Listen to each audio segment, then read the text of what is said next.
And welcome back to Central Park in Hopkins, Minnesota. We've got the Millers versus the Mariners in your game of the week. I'm your host, Mippy5. I think they just chose me because my name also starts with an M for this M&M matchup. I've got Stash over to my right. I don't know if he's going to contribute anything to this other than helping me out with some technical things here and there. It's just me tonight, so if there's a delay on the scoreboard updating certain things, just know that I am a working man doing the best he can, trying to keep up with play-by-play and also with your scoreboards. Right now we have 0 viewers. Once we get a couple viewers, I'll ask you how the mic sounds, because I cannot hear myself, at least through your perspective. And hopefully you can see as well. I know sometimes these streams have been choppy. We've been trying a bunch of different things to make things as smooth as possible for you, and hopefully it's pretty smooth tonight. Millers on the year are 8-10. They're 3.5 games back of the Chihuahuas in their division. They've got Bliss Jr. on the mound, and on the very first pitch of the game, Squirrel pops out to Smith Dog. Efficiency right there. Bliss Jr. is not on a pitch count tonight. I asked his pitching coach. Maybe because the pitching coach just took a job for the local middle school midway through the season. Apparently his salary got increased by more than double, and he's taking a job with the local middle school instead of the Millers. You hate to see that in the middle of the season. Just no commitment to your team, but maybe it's closer to home or something like that. We got Mr. Mariner stepping into the box. On his jersey, they call him the franchise. Not sure why. Maybe Coach knows why. Coach, why is Mr. Mariner called the franchise this year? Because he's the franchise? Okay. All right, I guess that makes sense. He is the franchise. A lot of disrespect to Squirrel. Squirrel thought he was the franchise. This franchise fights off that pitch from Bliss. But apparently Squirrel is not the franchise. Foul tip, but caught by the catcher. Strike 3 and 2 quick outs for the Seaman as Coach steps up. Coach has been red hot the last couple weeks. He just faced us and hit 2 massive dongs off JC, which is no small feat. Now he's on a different field, though. So let's see if he still has this power. Coach has a knack for hitting big home runs off good pitchers. And I would consider Bliss one of those very good pitchers. So maybe this is his moment to get another dong or 2 tonight. Not on that pitch. Nasty drop ball from Bliss. Coach had dirty intentions, but didn't even come close to hitting it. And the changeup. Are you kidding me? I haven't seen that from Bliss before. He brings out all the new toys on a Monday night in a clean 1-2-3 inning for the Millers. We go to the bottom of the first, scoreless. Maybe it's cool having you here. It's cool being able to watch you pitch and not have to throw my bat afterwards. Or hit your one dong for you. That's true. I am good for 1 dong a game off you.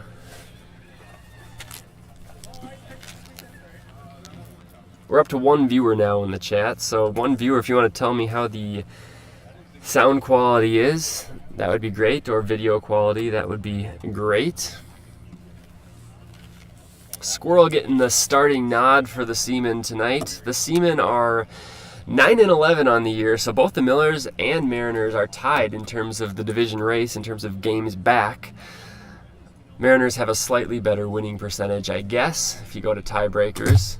However, the Mariners are 11 games back in their division because they got put in the division with the Mets and Aces, so they're not going to win their division. Tough draw for the Mariners. Miller's still well within contention. They're chasing the Chihuahuas, only 3.5 games back. If they can take 2 or 3 tonight or even sweep that put themselves right back in the mix, even though they already pretty much are still in the mix. Squirrels ready. We're back from commercial break, and Smit Dog will lead things off for the Millers.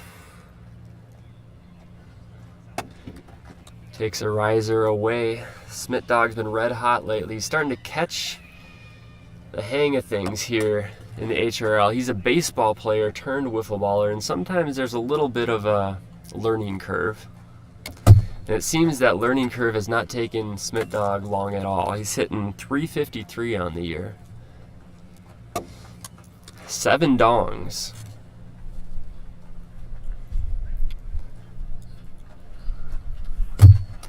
And Squirrel struggling to find the board. That seems to have been a problem for him this year, is hitting the board.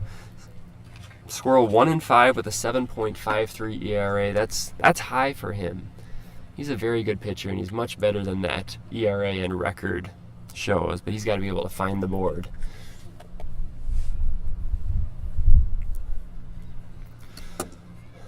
Mart steps up to the dish. Still looking for that elusive first home run on the year. Squirrel continuing to have some control issues early. There it is.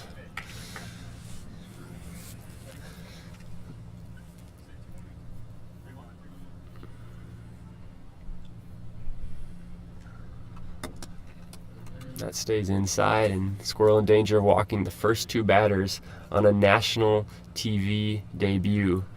And the Mart bails him out right there. Full count. Let's see if Squirrel can lock in here. Nope. Spikes that one.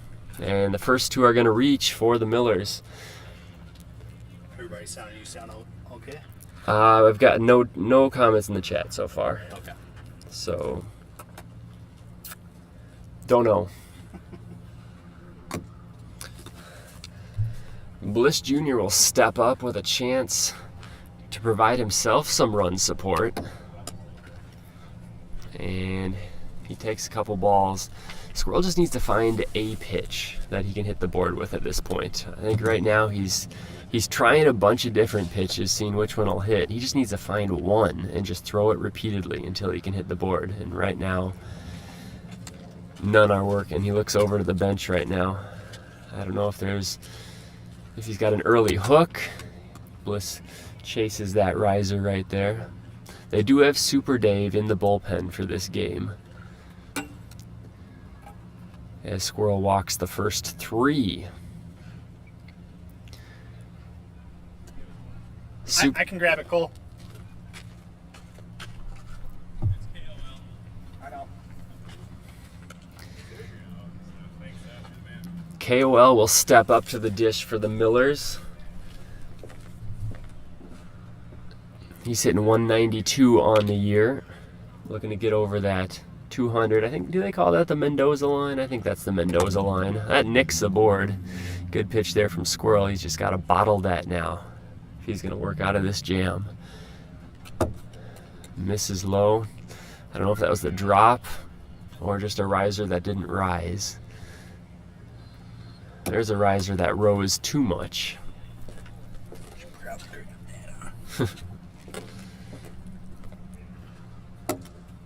That one's not close. We'll see how much of a leash they give Squirrel here in the first. And he tried to lob one in. He's looking to the bench as the Millers will get on the board with the first run, and coach is coming out. Let's see if it's just a conversation or if he's going to hook him.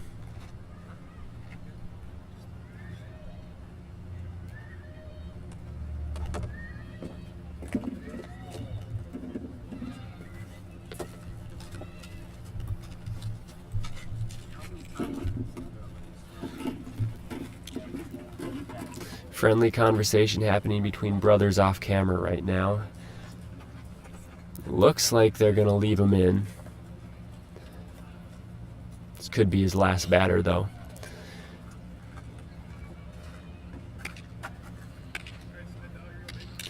Smit Dog will come to the plate for the second time this inning. Still nobody out. And the riser's high. Not much wind here tonight. Haven't been able to say that much this year. So wind not a factor.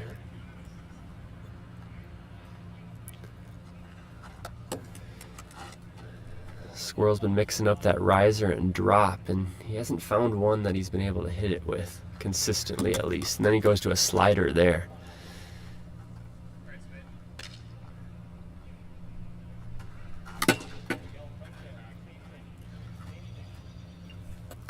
Riser right down the middle. Smit Dog green lighted. Follows it straight back.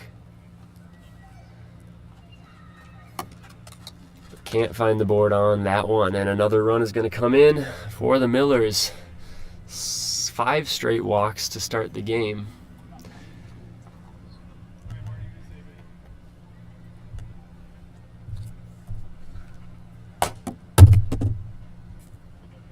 Souvenir for me.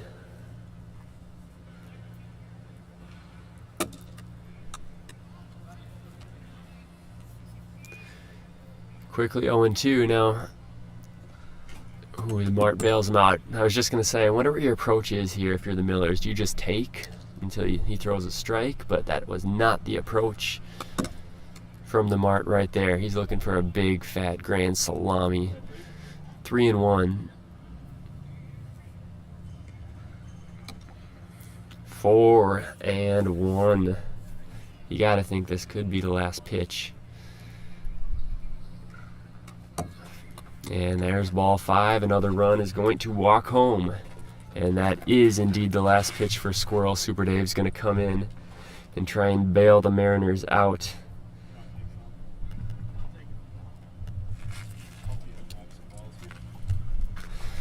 Plug our socials, plug our, tell them to subscribe. Okay. I was just told by our producer to make sure to plug our social media. So make sure you subscribe to this channel that you're watching right now. Also Twitter, HRL Twin Cities. What else we got? We got TikTok now. We got HRL Twin Cities TikTok. Recently dropped a couple bangers. Our Instagram, I don't think we have an active Instagram, but you could try and search it up, HRL Twin Cities. Give us a follow. We won't follow you back. That's about all I got for socials, I think. Super Dave is almost the anti-Squirrel in this situation. Super Dave last year went into August without walking a batter. So control is not an issue for Super Dave. And right on cue, hits that upper corner of the board. Bliss Jr. looking to bust it wide open. Swing and a miss, 0-2. There's the strikes that the Seamen were looking for. Oh, a nasty screwball. Bliss Jr. falls it straight back. The catcher hangs on. If Super Dave can get out of this inning with only the 3 runs, that is definitely a victory. Even if he gives up one more. That keeps the Mariners at least within slam distance here in the first.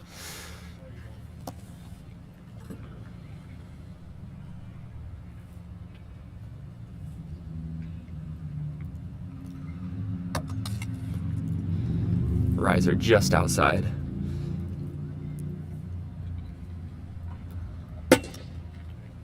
Super Dave can fill it up. He went by Super Nick for a couple seasons ago, if you're a little confused. And oh, that screwball. Lulu-esque. Epstein-esque. That's just mean.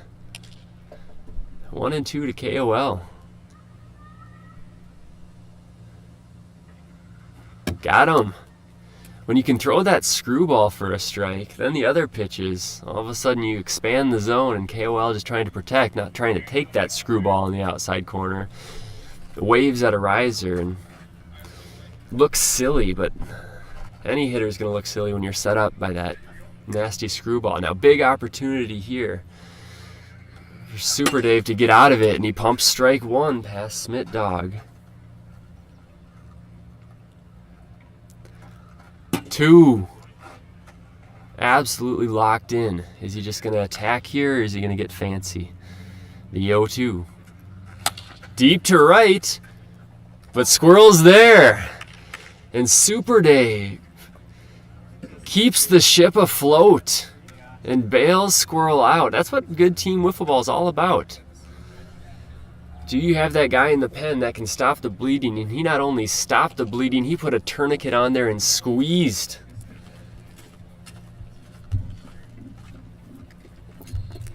We go to the second inning. Miller's up 3-0, but only 3-0. Could have been a lot worse.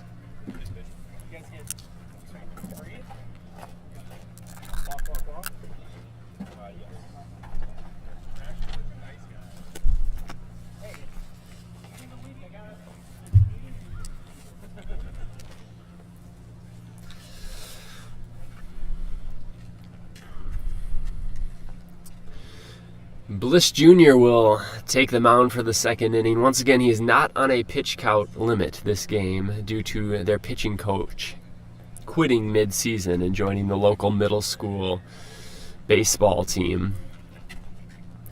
Bliss Jr. does have a perfect game going, though. Just throwing that out there. I don't know if you believe in jinxes, but perfect game still intact. And pumping strikes. Big drop on that sidearm sinker. And then that same arm slot, you have the riser. So unless you can see where the holes are, you're almost playing a guessing game. We'll drop, grounded to left, and Smith Dog makes the play. 4 up, 4 down for BJ.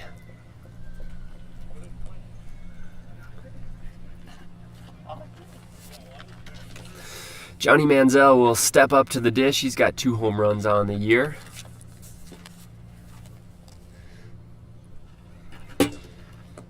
In swing mode early on that riser.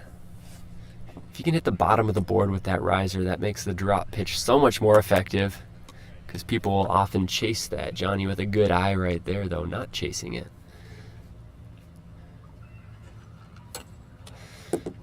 Hits the post, just misses. Good pitch. Oh my goodness. Right off the bottom of the board.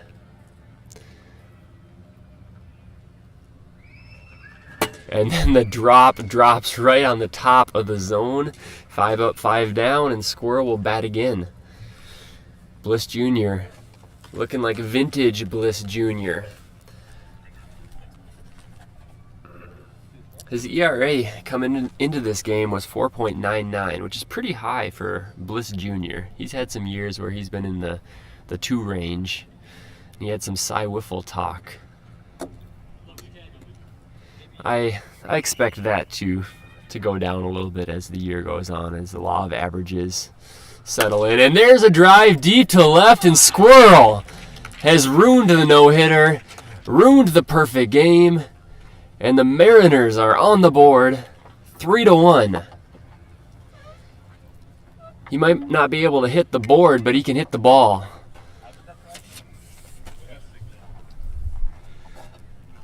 You just love seeing majestic dongs on a Monday night.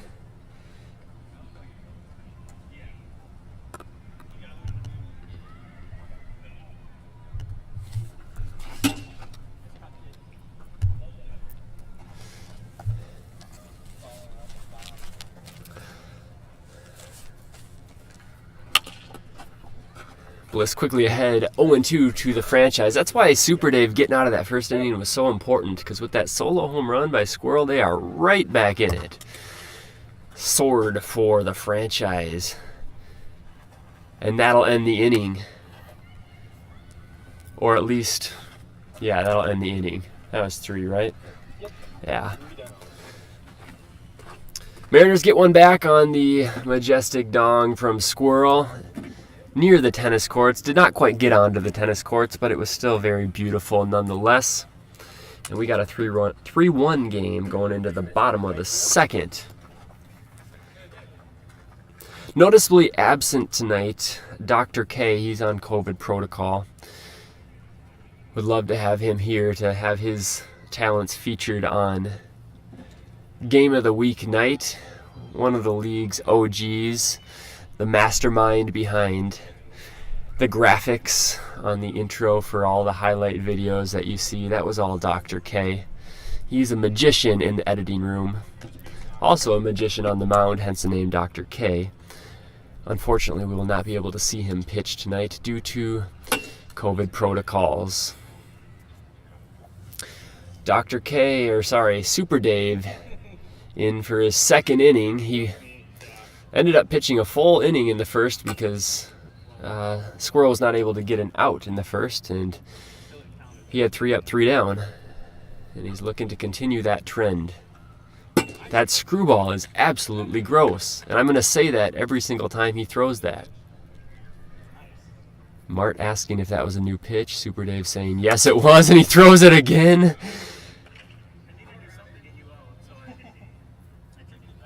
Unreal.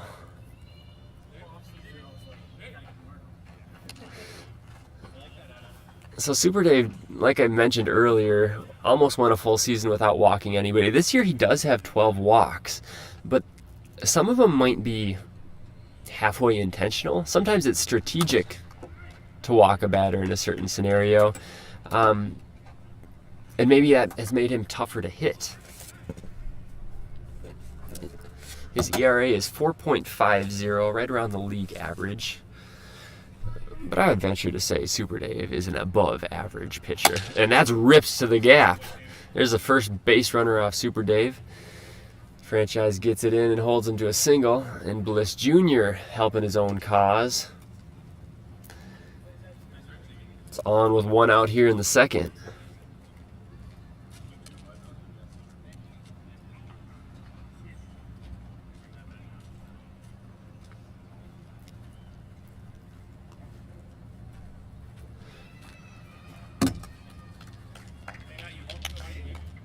The one thing that has gotten Super Dave in some trouble in the past is maybe throwing too many strikes.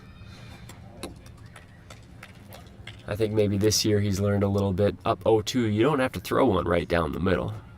And he's mixed in a couple of junk pitches just like that one. If he throws that pitch all night, there might not be any more runs scored from the Millers.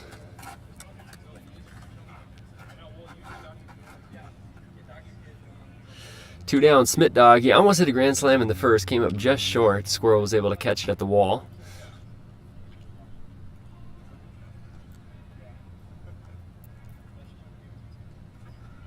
And that one's ripped into the gap in right center. Let's see how far Bliss Jr. is going to go. He's going to check in at third. Smit Dog will be content with a single.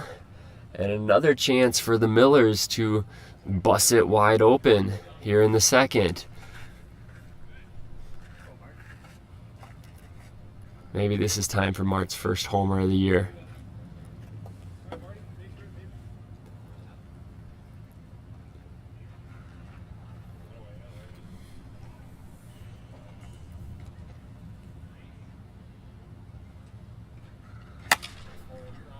Popped foul.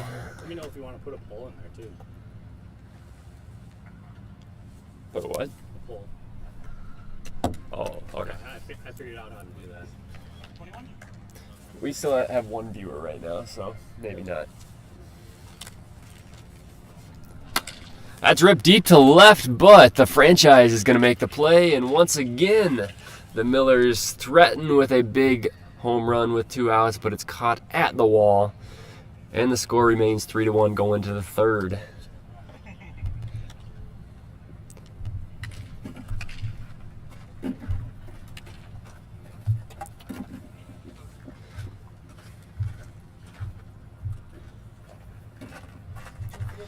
If you haven't checked out the HRL Discord, I don't know how you check it out. Is that an invite type thing, Stash? Strictly HRL people. Strictly HRL people. So if you're in the HRL but not in the Discord, I would say it's much more active than Twitter this year. And whether that's a good thing or bad thing, I don't know. But if you're not... We can have our arguments in there. Right. And we can... But if you're not on the Discord, you are missing most of the talk about the HRL going on in between games. Yes. You get the major updates on Twitter, you get the occasional smack talk, but a lot of that smack talk and all that jazz has gone over to the Discord instead of Twitter this year. I will say, if you are looking to get onto it, every team is represented on there. So talk to anybody on your team, and they can get you in. Yep, each team has their own channel. There's some cool custom icons too that certain people have paid for, whether it be getting a trophy by getting a trophy by your name based on how many cups you've won. We didn't pay for those. Those are just emojis that you can put on your name. Oh, really? Yeah. Okay. So if you want to put Cy Wiffle on there with a baseball, you can do that yourself and say you're a 3-time Cy Wiffle with the baseball to show that. I think you should do that to your name. 3 well- times Cy Wiffle. Well, with you or Seuss or people that win a lot of awards, that could get pretty messy with the names. I suppose.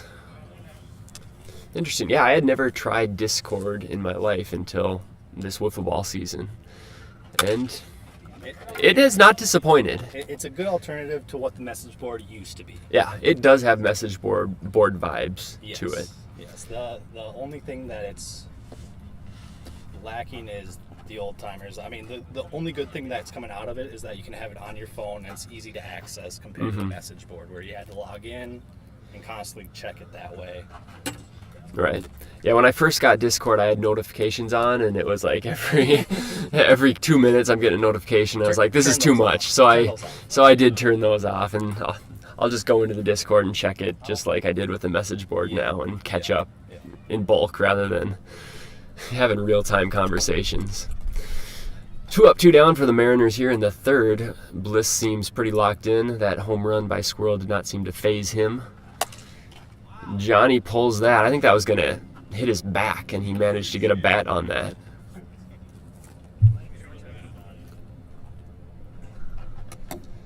Ooh, I don't know how you lay off that pitch. That's a gross drop.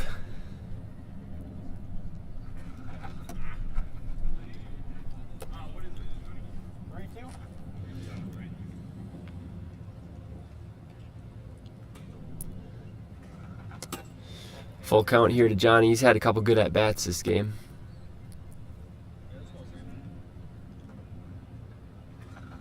Chases that high riser. And the Mariners go down 1-2-3.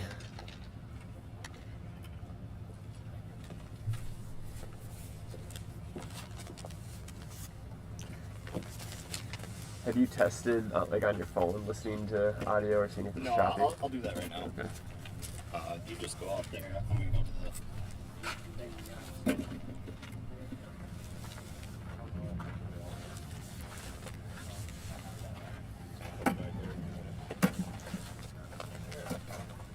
My bad.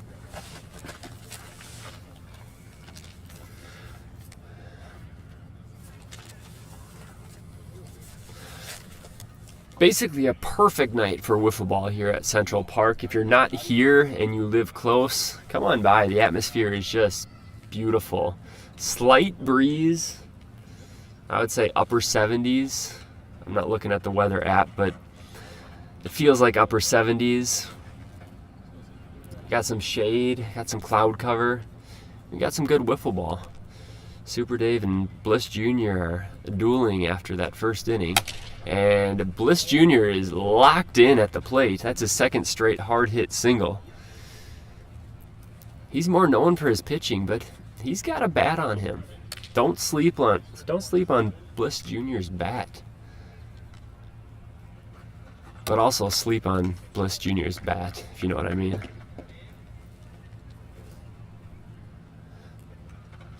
There's that screwball. Once again, induces weak contact. Franchise makes a play. Bliss Jr. advances to second. Productive out from KOL.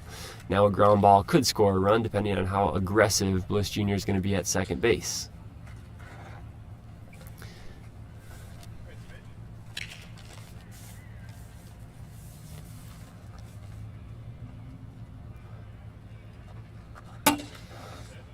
Riser in a perfect spot.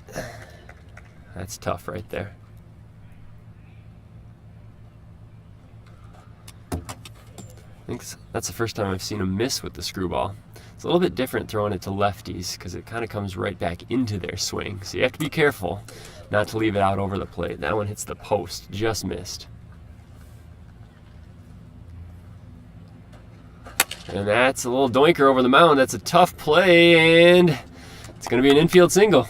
Kind of no man's land right there. Good hustle from Smith Dog. Super Dave was kind of caught between, is he going to trip over the bucket? Is he going to touch it and then it'd be a error? And in the end, he just left it, and it was an infield single. Bliss Jr. stays at second on the play. And once again, the Millers with a chance to bust it open again. But Super Dave's been good keeping the damage to a minimum so far. What about video? Is it smooth? It sounded and looked great. Okay, sweet.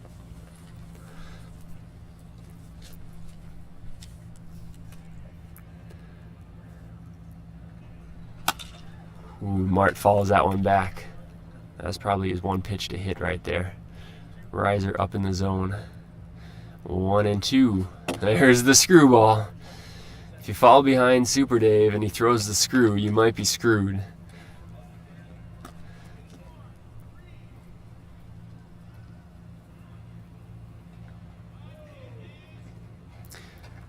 Two down. Bliss Jr. trying to drive himself in from second base here.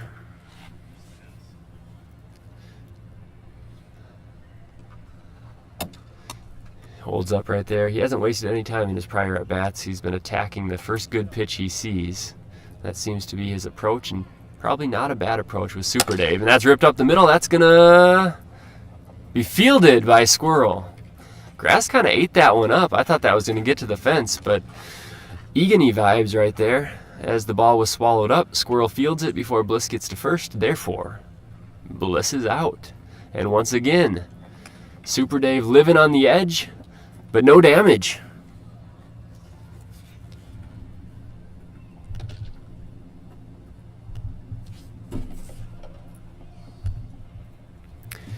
We go to the fourth inning. Millers hanging on to a 3-run lead. They scored a 2-run lead, a 3-1 lead, I should say. Millers scored all 3 of their runs in the first inning on walks. The Mariners scored their lone run on a majestic dong from Squirrel that almost landed in the tennis courts.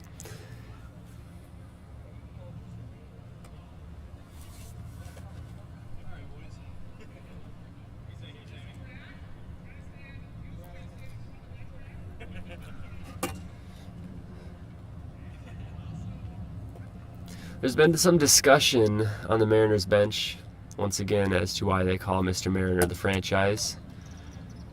And once again, Coach got irate when somebody brought that up. You hate to see a coach losing his temper so easily on the bench. Supposed to be a role model, supposed to be a leader. Instead, just passing on rage to his fellow teammates and players that are supposed to be playing for him. Let's see if it pays off, though.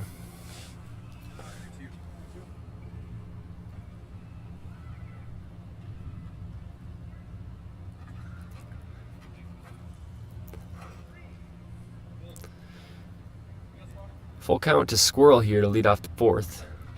And that's a little pop-up. That's tough. Nice play. Made it look easy. Got a little candy hop right there. Bliss Jr. retires Squirrel to lead off the inning. That's a big out right there. Squirrel might be the toughest out on the Mariners. I guess it depends on who's pitching, matchups. Diddy noticeably not here tonight, and I have a huge bone to pick with Diddy because I started him on my fantasy team as my captain, and he doesn't show up to play in a Monday night triple header, absolutely crippling my fantasy team. And once again, that probably just falls back on coaching. That's ripped deep to center. That's going to drop. And the franchise gets on base, and the tying run will come to the plate in Coach. We don't have a reason for Diddy's absence quite yet. No word if it was COVID protocol. We'll try and get to the bottom of that, though. Coach rips it deep to right. We're tied. Coach just hits big home runs off great pitchers, and he continues to do that. This time off Bliss Jr.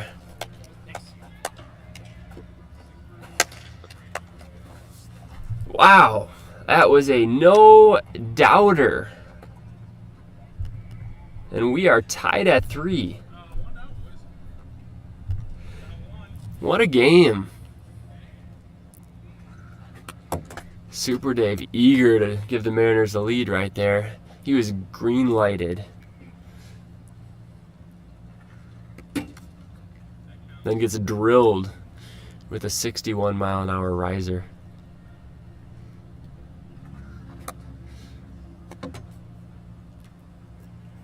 One, two.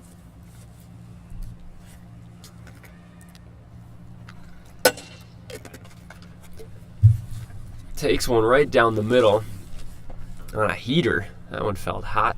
Don't have a gun going though, so don't know if that was over or not.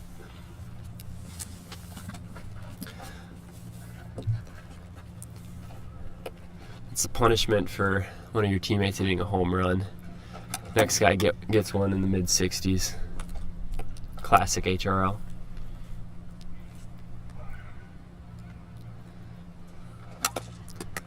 Ow. That home run from Coach was his 6th home run of the year. There's a ground ball to right. The Mart, sure-handed, makes the play. And that's it for the Mariners, but not before. Coach sends one into the trees and ties the game at 3.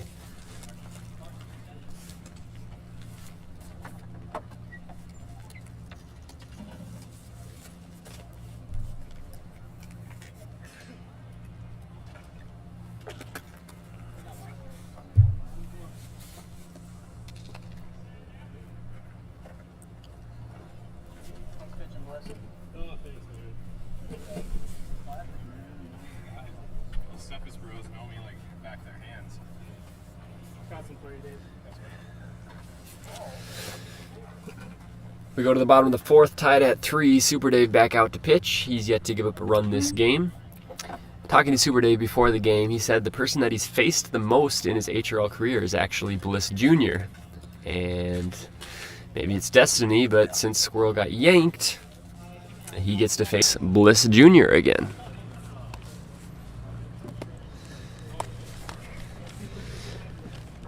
Coach's home run takes Squirrel off the hook for the loss. And now the game's in Super Dave and Bliss Jr.'s hands. KOL will step up to the dish.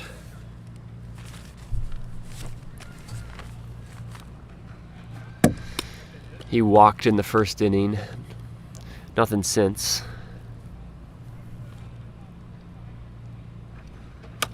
That's a little spinner. That's no man's land, and Super Dave picks it up. That was a no. Yeah, I guess I'll pick it up if it's going to stay there. You kind of have that dilemma. Do you let it go foul and avoid risking booting it? But that one might have stayed fair as is, and Super Dave decided to pick it up just in time before KOL stepped on first base. One quick out.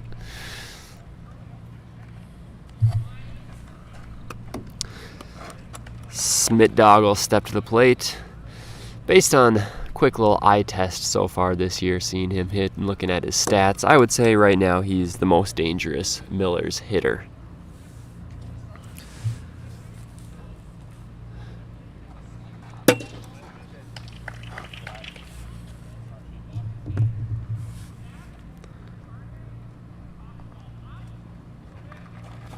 Oh. Once again, that screwball very effective to lefties if you start it on the outside corner and then make them chase, because they cannot hit that. You're not going to get beat with it. And then you put it on the inside corner and you get a sword. I have a lot of empathy for Smit Dog right there. Super Dave did that to me a couple times a couple weeks ago when the Mets played them. I'm going to have to ask him how he throws that, because that's new this year.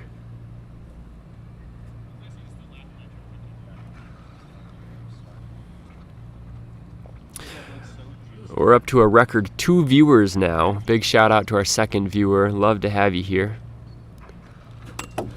You're witnessing a great wiffle ball game.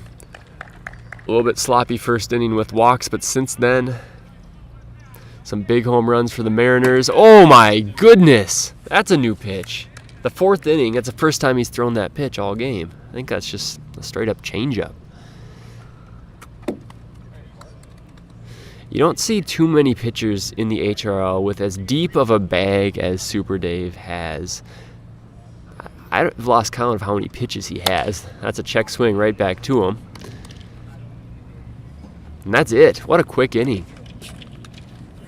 What a good game. We go to the 5th, tied at 3.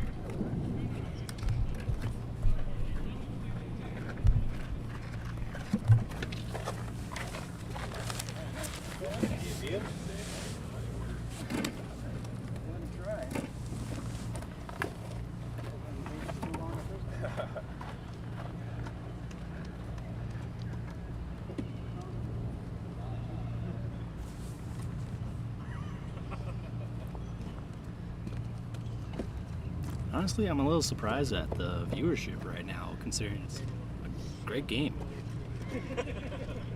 Yeah, retweet that ish. I did. I retweeted the link.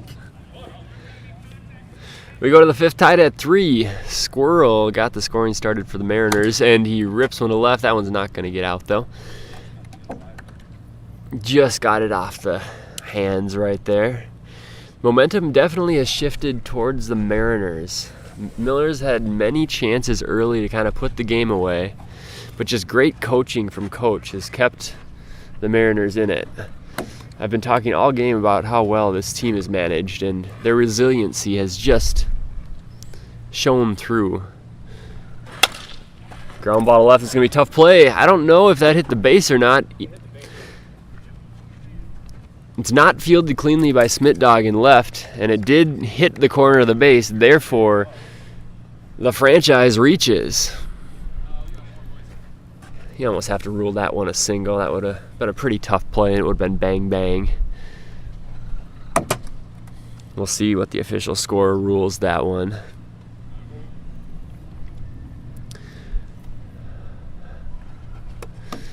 All right, now Coach will step up to the plate. Last time he hit one deep into the trees to tie the game. He's definitely looking to do it again. Bliss definitely pitching him a little bit more difficult here. You can tell the miles per hour has ticked up a little bit now that the situation calls for it. Although Coach still all over that one. We do have one fan that has showed up, not affiliated with either team. Oh, 2 fans actually, and they are curiously looking on as to see what's happening on this field with these grown men playing this plastic sport. Good pitch from Bliss, just misses the upper right hand corner of the board. And that'll run the count full, I believe, to Coach. Swing and a miss. Got him on the riser. Good pitch right there by Bliss. Brings the Gatorade out there with him on the mound. I don't know if I've ever seen that. I've seen the beer can out there on the mound before.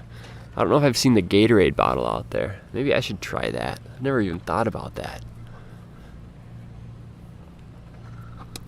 Feels kind of illegal. In the major leagues, you'd never be allowed to have a glass of water out there on the mound. But Mariners haven't said anything. But maybe this game will be under protest after further review. Super Dave stepping up to the dish. 3 homers on the year.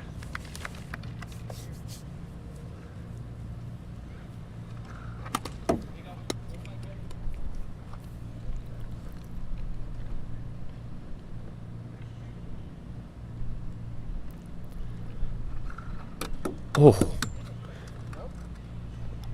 I believe that one hit. Very bottom of the board. Oh, a little riser. And Bliss Jr. with the catch.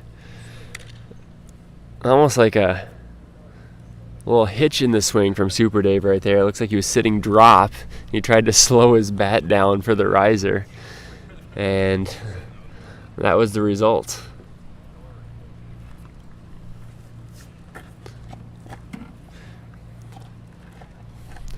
The new fans talking to Smit Dog. Could they be Smit Dog's parents?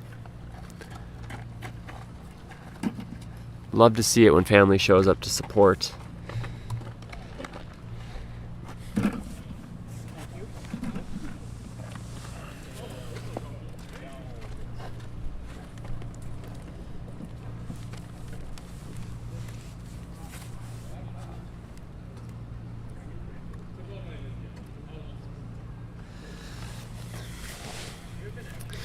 We go to the bottom of the fifth, still tied at 3. It's getting into hero territory. Who's going to be a hero for one of the teams? Is it going to be Bliss Jr.? He's been hitting the ball hard. Although no one has scored off Super Dave in his 4 innings worth of work. Fouled off right to me, and I make a great play. Great job, Mippy. Thank you. One-hand snag right there. There's a screwball. Bliss with a good swing on that. Maybe he's timed that screwball up, but he's behind 0-2. Ripped to left, and that's going to drop in front of the franchise. Riser just left up right there, and that was one of those scenarios where Super Dave was ahead 0-2. Maybe you'd like to see him waste a pitch or two. And Bliss Jr. was all over that, and the potential winning run is on first.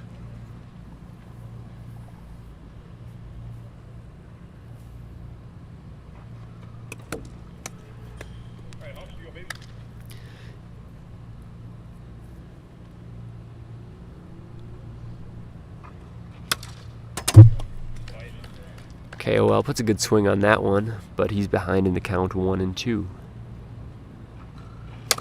Ground ball, that's going to get the runner over. That's a productive at-bat right there for KOL. Behind in the count 1-2, you don't want to strike out, but he puts the ball in play, and now the potential winning run is in scoring position with less than 2 outs.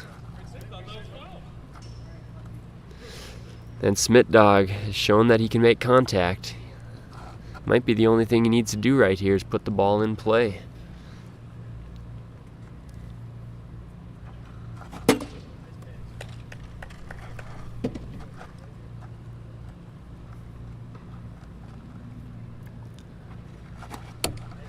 Oh, and 2, Super Dave once again working ahead like he normally does. Let's see if he can finish him.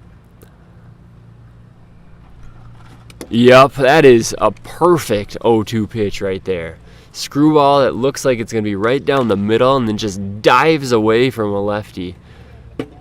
Just gross. And now it's up to the Mart.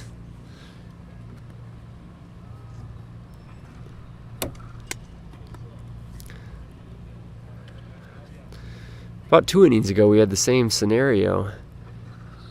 Bliss Jr. led off with a single, advanced to second on a ground out, then a strikeout, and then the Mart.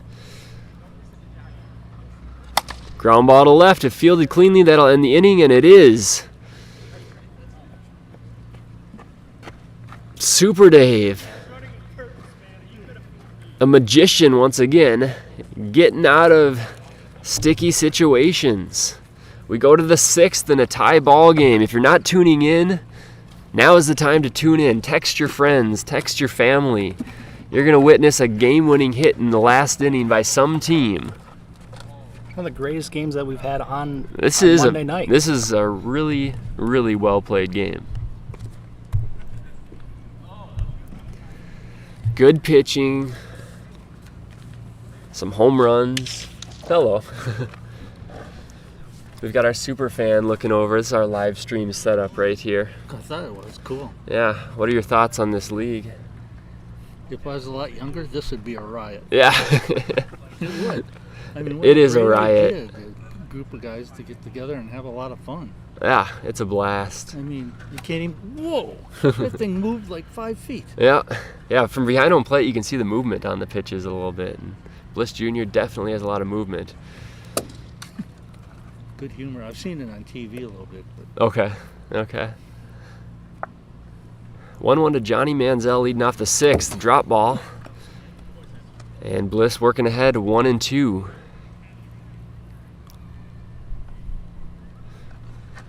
and maybe it And makes it hard gets with a him skinny swinging. bat. Yeah, the skinny bat makes it real tough.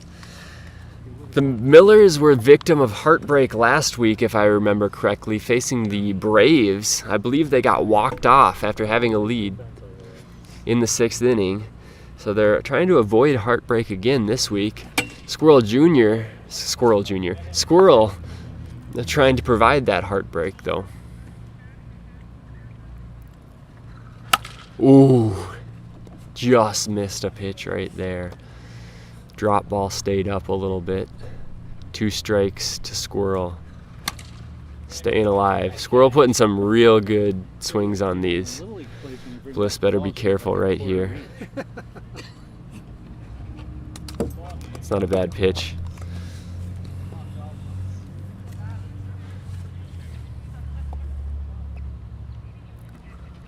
Fouled off. This is the at-bat of the game so far. Once again, Bliss not on a pitch count. And Squirrel just fighting. Shades of Charwall in the World Series right here. Can he end it the same way? Holds. That's a good pitch, though. Squirrel's in swing mode. If you can get that a little closer, Squirrel's going to chase that. Oh, what a take there from Squirrel. So-called left field. We just used the granddaughter's soccer game. Okay. Yeah. Deep to left! Alan Smith Dog makes a catch! Yeah. I met him for the first What a play by Smith Dog! He seems like he's gonna fit the league just fine. Saves a home run and then makes the out. If you are not tuned in at this point, Is that he's you are wrong. your arm so he doesn't have to pitch. What a game. 2 outs. Did he? Okay. The fan is going absolutely crazy here. Or is that just kind of okay? And they did play the school. So Yep. I knew that was starting to become like the big thing around it. I know that's something. And you got to think the momentum is now shifted back to the Millers in a seesaw battle. Okay. Swing and a miss from the franchise. Formerly went as Mr. Mariner. I think still officially goes as Mr. Mariner. Swing and a miss. Mariner's putting some good swings on these pitches.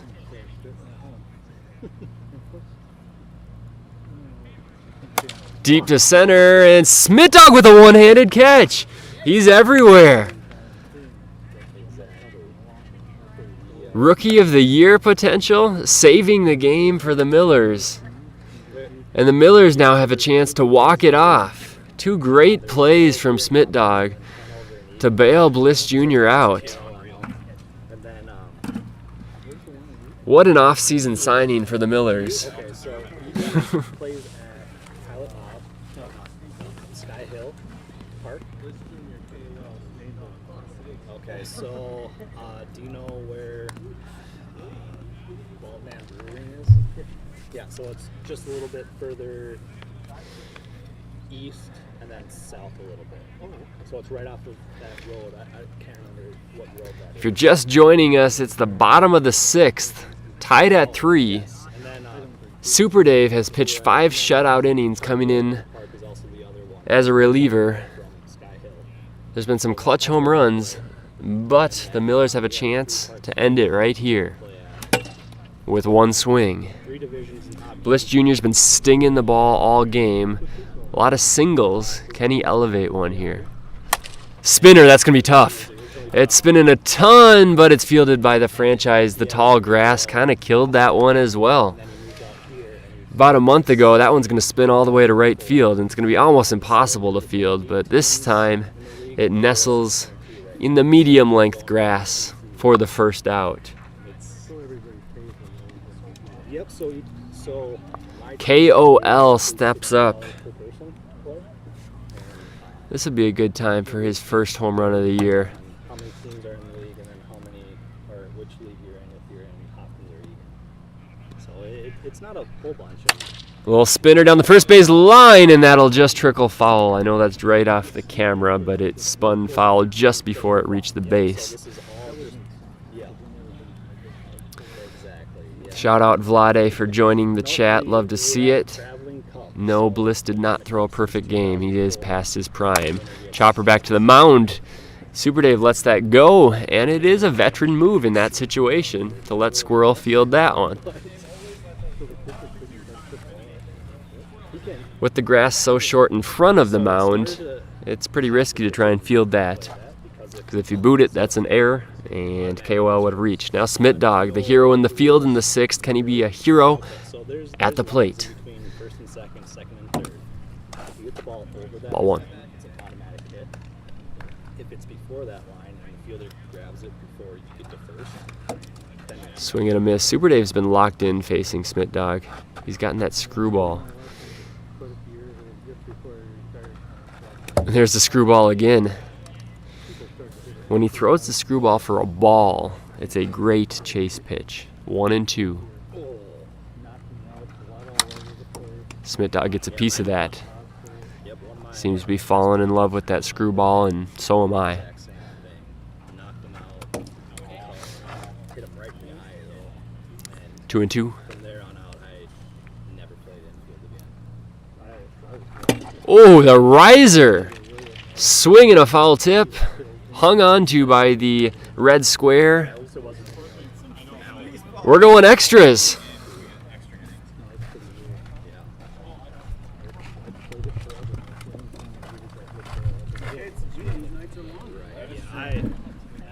So on a night when the Mariners and the Millers are playing 3 already, they're going to start the first game by playing extra innings. Free wiffle ball. In extra innings, the batter who made the final out of the prior inning starts at second base. So I believe the franchise was the guy who made the last out last inning. Therefore, the franchise will start at second base. I would say average speed at second. I don't know if strategy changes at all in extra innings. There's probably less strategy involved in wiffle ball in these scenarios than in the major leagues. A little less small ball being played, but I think it is probably important to put the ball in play here. At least get the runner to third so he's going to score on a ground out. We have, I think the furthest that somebody drives is all the way from house to side of the legs. When he comes down. 2 gross pitches from Bliss to start the at-bat to Coach. You're looking at an hour. But he says Coach that he stands runs pretty fast. close to the plate, almost hovering over. Yeah, helps him. Gets hit by that pitch right there. He's adjusted his stance a little over the last couple of years. He's more on top of the plate now than he used to be in the changeup. What a great pitch. Unless you're sitting on that, you have no chance. And who would sit on that? He's only thrown that a couple times all game. Gutsy, though, in extra innings. Straight in or blown straight out. So if it's blown straight in, it's tough for hitters to hit. But if it's blown out, hitters Once again, Mariners start with a runner on second to start the 7th inning. that tells you where 1 to out play. now. Super Dave. So that's all predetermined. So That hit him first. Ball 1. playing field on how many fields you play on, and then if it's short right, short left, because they're Swing and a miss. so you try to even out 1 and 1. fields you play on, so it's even for everybody. Tapped foul. Bliss seems pretty locked in. Last I saw was 3. Yeah, we have 2 right now, but I mean we're usually average right around 10. But Super Dave fighting that one off. where people rewatch it, not live.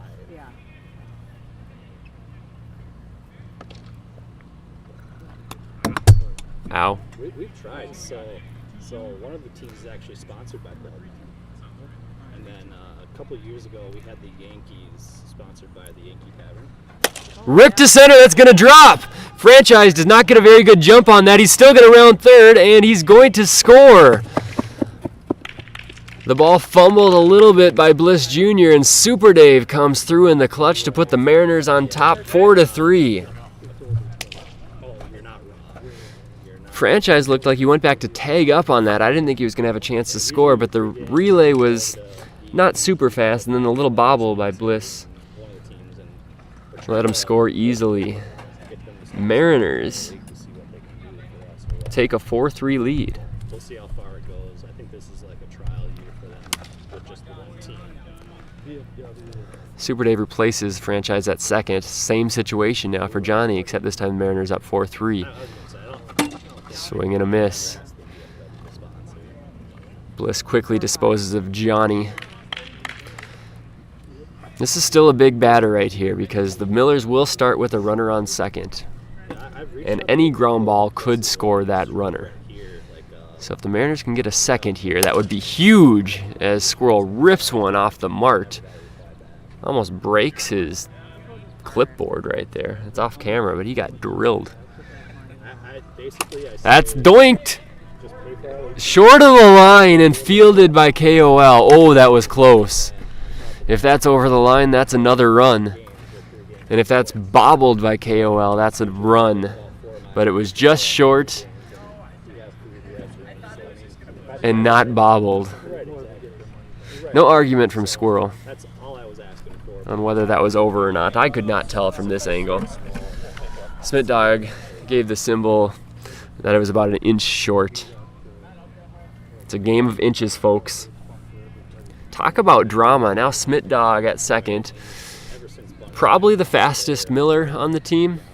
I've not had them do wind sprints, but if I were to guess, I would say he's the fastest Miller. Does he have the wiffle ball knowledge, though, here to score on a ground out? Any ground ball to center, you have to be scoring in this situation. Super Dave fills up the strike zone. He's a strikeout pitcher. Any chance you have to score here, you have to take it.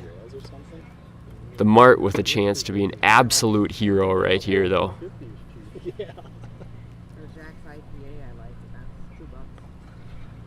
Ball one.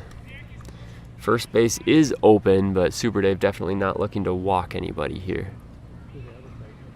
2-0. Right, exactly. Ground ball to left. Franchise fields and Smith Dog checks in at third base. That's the one spot where if you hit a ground ball, you probably aren't sending, especially with 0 outs. That's a productive at-bat by the Mart. Put the ball in play. Now a ground ball for sure ties the game. Anything past the pitcher, and we've got a 4-4 game. Yep, so a little bit, yes, yeah.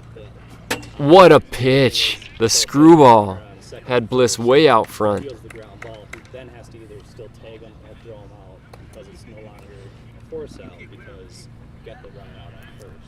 Smith Dog at third. I know he's off camera right now. Swing and a miss on the riser. Now Bliss just needs to shorten up a little bit. He needs to make contact. Out to like a national tournament. Take like What a fight. compete against other leagues around the country. Screwball. You never know if that one's going to back up and hit the outside corner. Fouls another one off. Yeah. 0-2 to Bliss Jr. Yep. Tuttles. Yep. Foul ball, but caught by the catcher. And now there's 2 down. And now the Mariners are in a much better position with 2 outs. Huge strikeout by Super Dave. He's been working out of jams all game. Can he get out of one more? KOL. Last chance for the Millers. Yeah.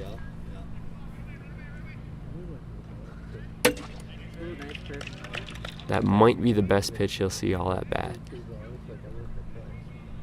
Yeah. Ground ball, fielded cleanly, that'll do it. And Super Dave with a super performance. He comes in the first inning with the bases loaded, nobody out, already down 3-0. Gets out of that jam, and then comes through with the game-winning hit in the top of the 7th. Put the team on your back, I tell you. What a game for Super Dave, what a game for the Mariners, and what a tough loss for the Millers right there. up 3-0 with nobody out in the top of the first, or bottom of the first, I should say, and the game ends 4-3. We'll take a small break before game 2 begins. I have to go to the bathroom. I have to go to the bathroom. I didn't set up game 2. Yeah, I'll show you.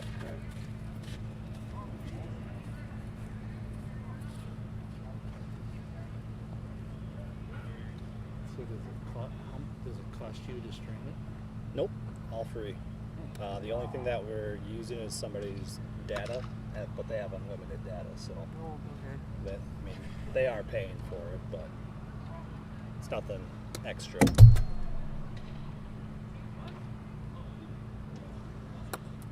Data. With data is data. Right.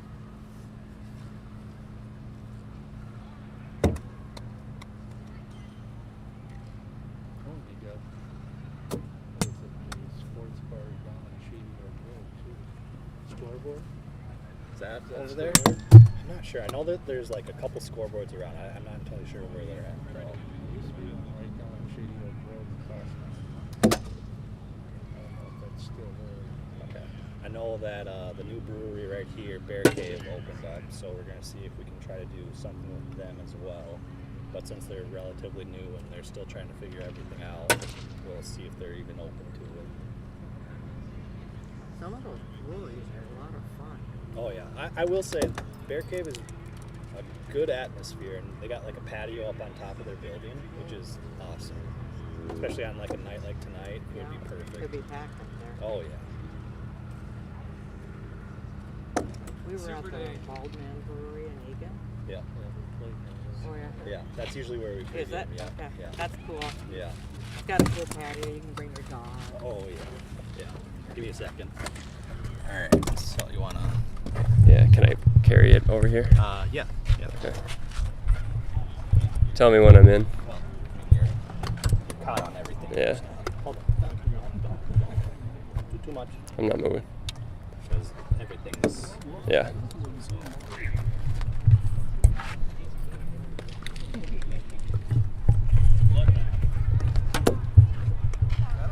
All right. Strictly right Yeah. Are we in the camera frame? All right, I'm here with Super Dave, hero of Game 1 tonight. Super Dave, when you came in the first inning, bases loaded, nobody out, already down 3-0. What was your mentality going in? I just got to get out of the inning.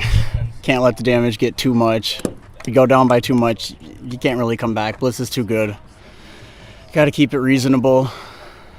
You pitched 7 shutout innings after being presented with the worst possible scenario, and you managed to battle through. But not only did you pitch the 7 shutout innings, you hit the game-winning hit in extra innings. Take me through that at bat. I was just hoping to square one up. I saw him all day. I was just hoping I need to wait on one. I got a good pitch. I hit it. Unfortunately, Mariner was on second to get it. Otherwise, it would have just been a routine single. So, right hit at the right time. All right, going into Game 2, who's starting for you guys? What's the outlook? Johnny, he's feeling pretty good. So, There you have it. Good luck. thank you. Did you work for Coach.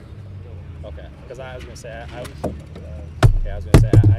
for them right now. Now UNFI, but I work. I couldn't even watch that on Facebook.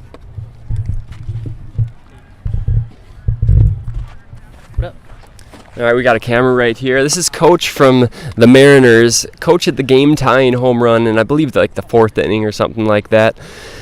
Take me through that at bat. Was your goal to hit a massive dong, or were you just trying to make contact? Trying to make contact because the situation allowed to, and thanks to Squirrel, he gave me the heads up to stop swinging so hard, and I did. You made the tough decision to take out your brother in the first inning before he recorded an out. What went into that decision? 8 straight walks or whatever it was. That's Sorry. yeah, that's fair. A lot of the people in the color commentary booth were agreeing with your decision at that point, and it proved to be a genius. Do you think there's going to be any animosity between you and your brother now that you yanked him from the game? No, not at all. He's getting over it. You could see by the home run he had to open the floodgates. That's Coach from the Mariners. Good luck in game 2. Thank you, Nippy. Thanks for showing.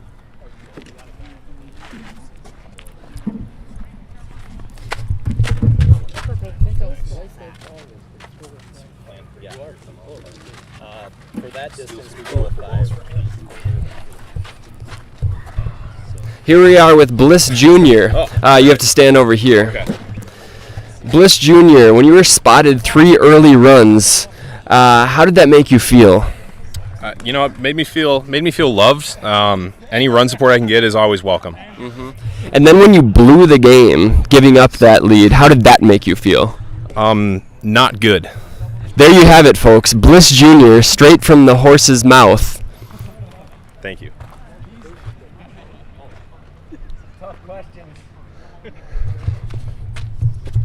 I think I nailed those interviews.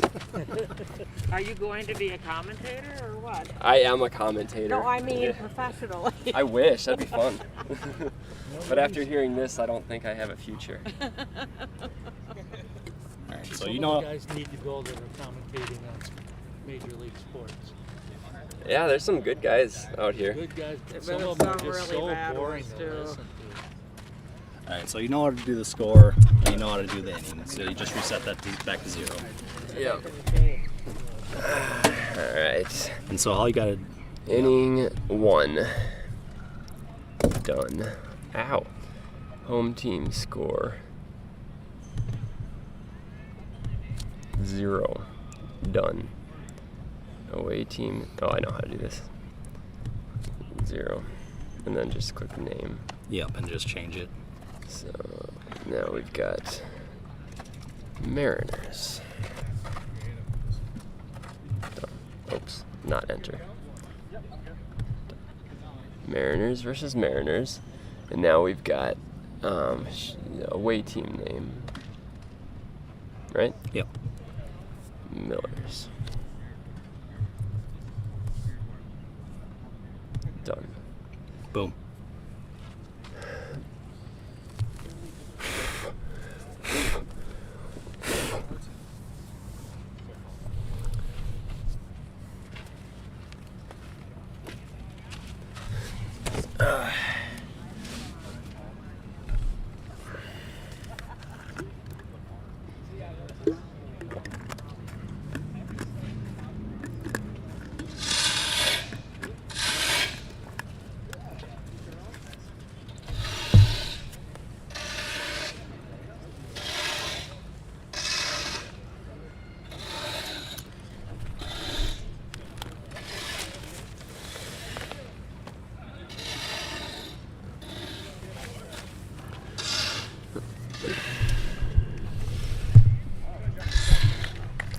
And we're back for game 2. The Mariners, with an exciting victory in game 1 in extra innings, they beat the Millers 4-3 in 7. Johnny Manziel on the rubber for game 2 for the Mariners. First pitch fouled off by Smit Dog. That is grounded fair, hits the base, bounces straight up and is booted by Squirrel, and then Smit Dog's going to reach second base.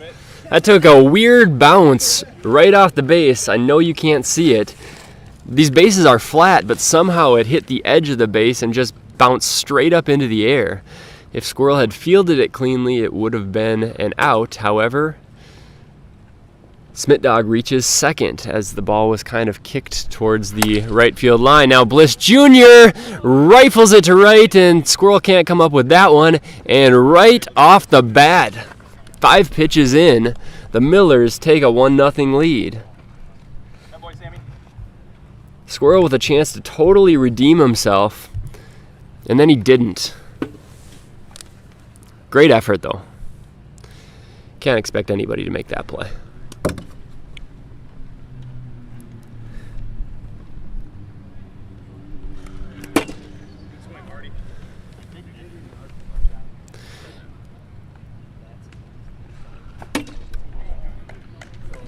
Johnny still pumping strikes, works at a very fast pace, Mark Burley-esque.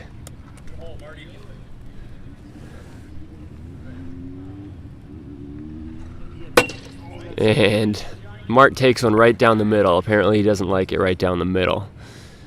And that's the first out of the game. Johnny having arguably his best pitching season so far. He comes into the game with a 5-2 record and a 3.22 ERA. And for a team that coming into tonight was 9-11, he accounted for half of their wins on the mound, over half their wins.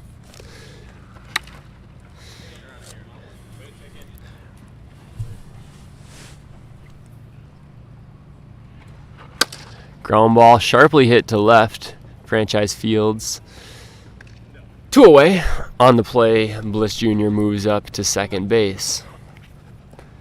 Once again, the Millers posing an early threat.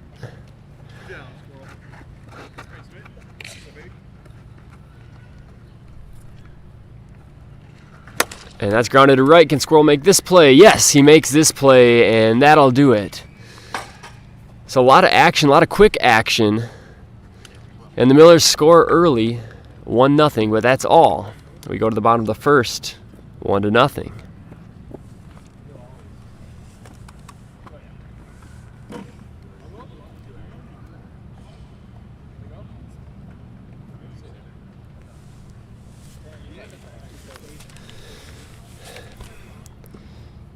With the win, the Mariners move to 10-11 on the season after winning Game 1.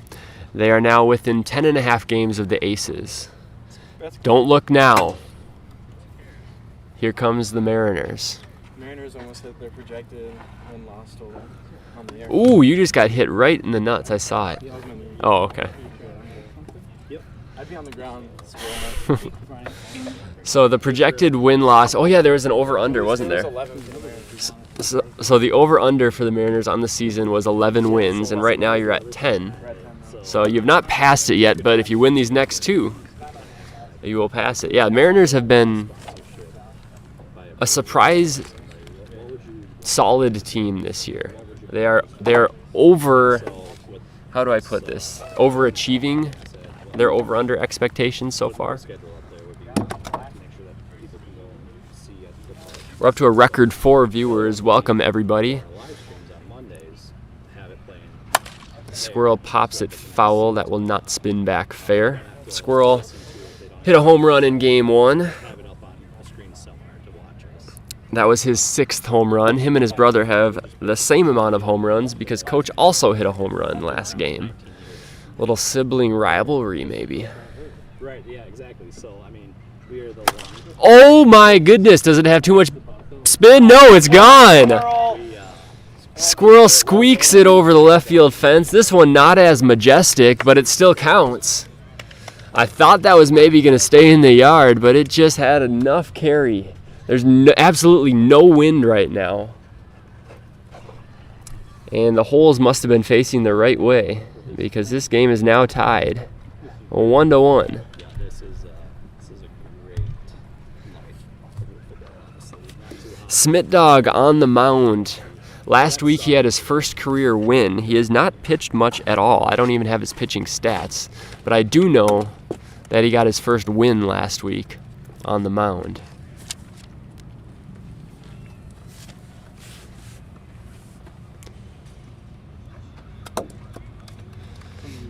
I have no idea what types of pitches he throws. I have no expert analysis. This is the first time that I've seen him pitch in my life. And I don't know if he knows what he throws at this point.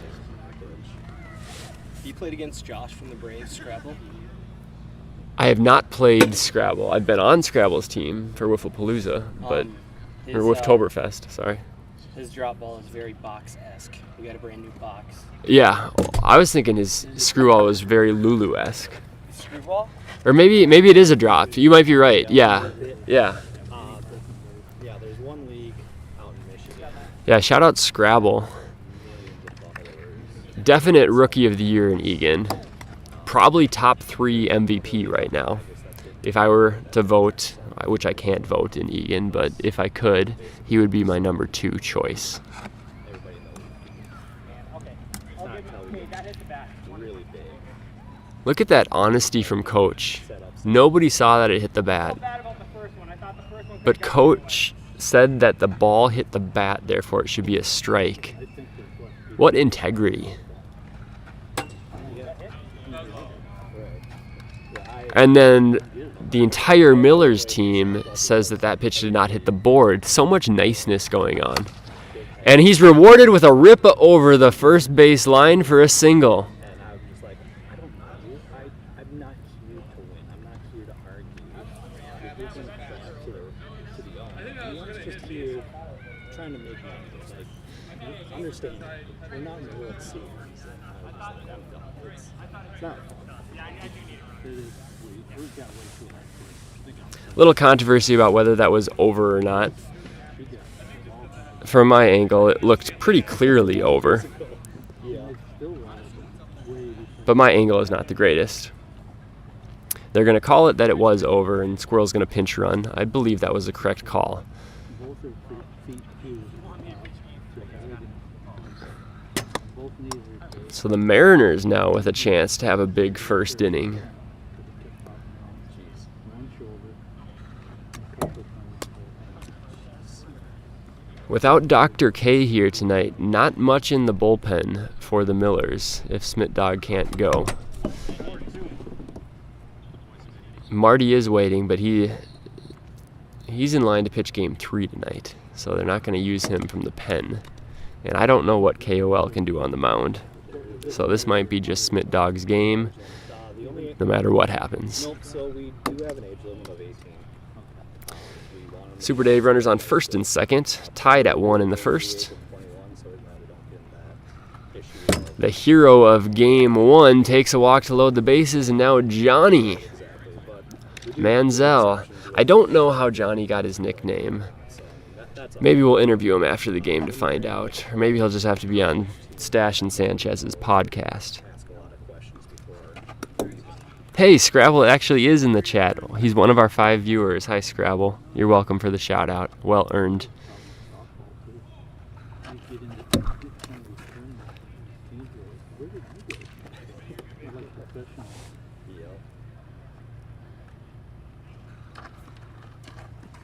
I think how we run this league is absolutely perfect. We got a guy that I think is at least 70, I would say. And he's still pretty good. He's still Smith Dog having a tough time finding the board here in the first now after a couple balls put in play. And that one's not close, and that's going to walk in a run. That often happens with rookie pitchers, is control is the big issue. Balls do lots of different things. Is it a new ball? Is it a scuffed ball? What way is the wind going? Is there any moisture? And until you learn what certain balls are going to do, you're just kind of a throw-in, hoping the ball goes towards the strike zone. And it's a skill that takes a few years to learn, at least in my opinion. I think I've said this before, but the first 3 years that I played, I threw one pitch just because I didn't know how to throw a strike with any other pitch. If I were Smith Dog, I would try and find that one right now.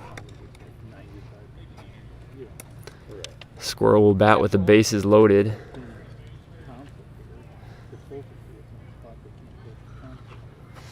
Truck in the chat. What up, Truck, as Squirrel walks. And Smith's going to need a new bucket. Danger zone for the Millers right now. what you gotta do. I mean, that's how I live my life. Just let it go. It's out of my head. I'm good.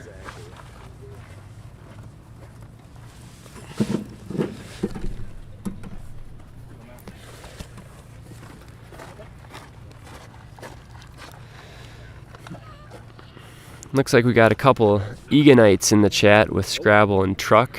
After 4 innings, I think it's 15.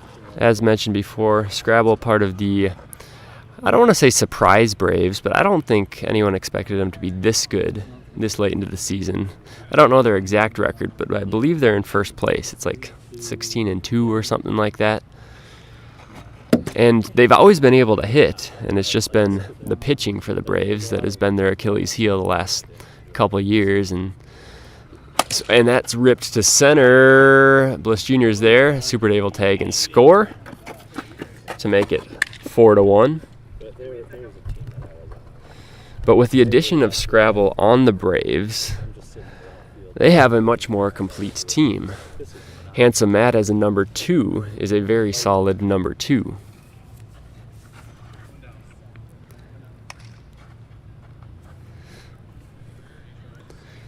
So they might surprise some people in the playoffs. We'll see. It's also the vibes and the baby cakes to deal with. 3 as coach grounds to right. Runners advance 1 base, but that's it. Egan's pretty top heavy. There's like 3 elite teams. And then a lot in the middle. Ooh, Truck, you got the new recap video up. That was quick. You must have had some really good content to use. You're welcome. I will look forward to watching that when I get home. For those watching right now, if you have not watched the recap videos, shame on you.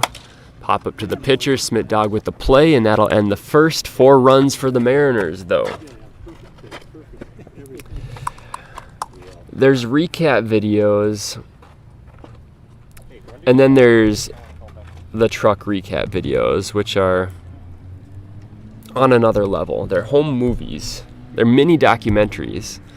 I was talking to Stash, and we were saying he must spend 5 to 6 hours on those each time he puts those out. And then I talked to Truck last week, and he confirmed that it was actually 6 hours that he spends on the recap videos. He has multiple camera angles, which is, if you've never edited video, going through multiple camera angles for a wiffle ball game, getting things to line up, is a lot more difficult than it sounds, especially when cameras die and they're not perfectly timed out. So shout out to Truck for these incredible recap videos.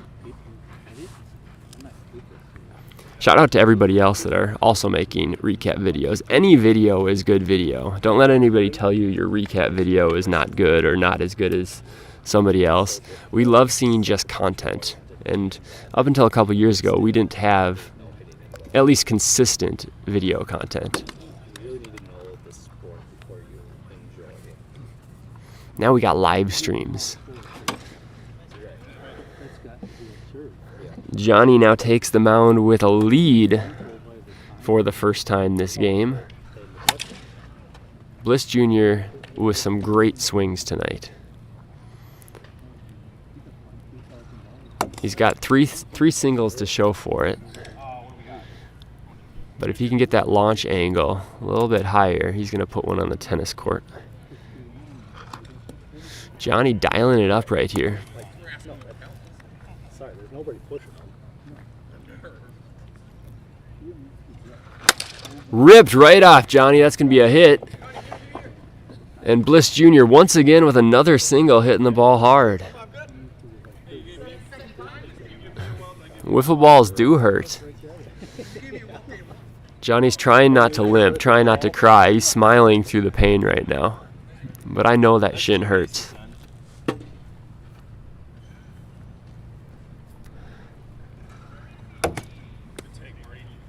I agree, Truck. Scrabble is going to get some MVP love this season, and it's well deserved. I still have Seuss in the number 1 spot. Spoiler alert, I guess, for podcast coming out on Wednesday. Popped up to right. Squirrel's there. Lets it drop. And so Bliss is tagged out. Did they get Mart before he got to first?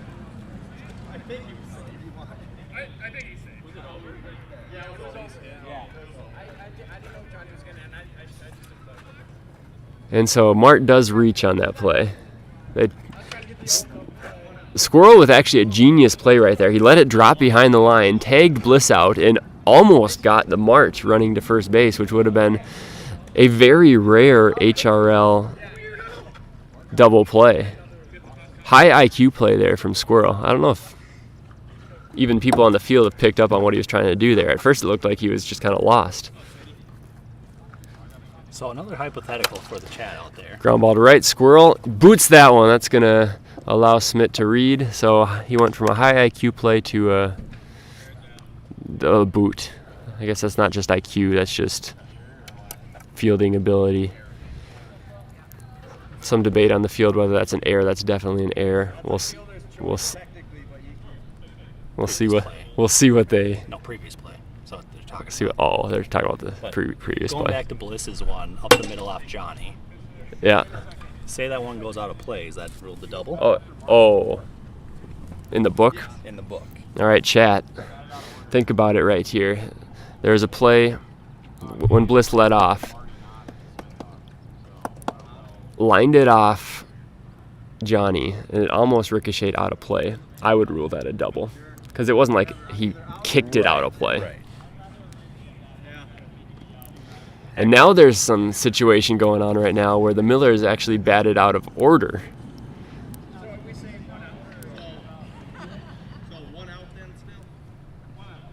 And they are just going to completely take away the last at bat.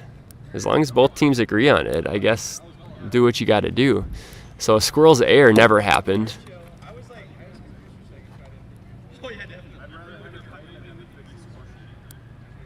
So they're just going to pretend Smith Dog's ground out reach on air never happened.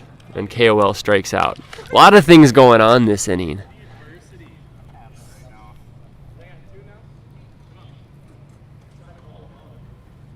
Yeah, 4 underneath you. 5 underneath you. That's a good point. So erase it for fun. Squirrel elated that his error has now disappeared. Now I'm up for sure. And now Smith Dog will actually bat. All right, so a lot going on there. It's the beauty of wiffle ball, though. It's a gentleman's game. If both teams agree to work it out a certain way, then they do it. I don't actually know what the official rule is if you bat out of order in this league. I don't think it's ever happened on my team. I would think probably an out would be recorded, but both teams were just okay with saying it never happened. Ooh, I just almost got killed by a wiffle ball.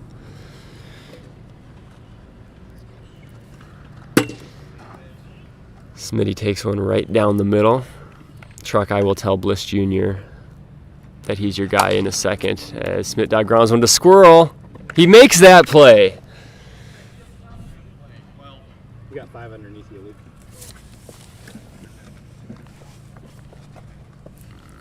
Sorry about that, Mickey. Apology may be accepted. We'll see. See how the rest of the night goes. Well, we gave you 2 wins, though. That's true. Yeah, that's true. I also upped your average. So. No, I think you lowered mine. You raised mine. You're welcome.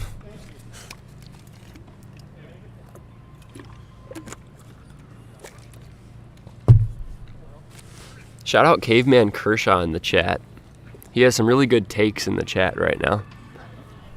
We're up to 7 viewers now. Maybe the weather was just a little too nice, or people are just getting home from work at 6 or whatnot. Had to be. Yeah. You missed a doozy of a first game. It was a great one. How are we doing on power? Extra innings. Mariners come from behind after being down 3-0 to win 4-3 in 7 innings. Super Dave, the hero. 7 shutout innings, coming in relief and then getting the game-winning hit. We're at about 50% battery. Smith Dog had a tough first inning. Let's see if he can bounce back right here.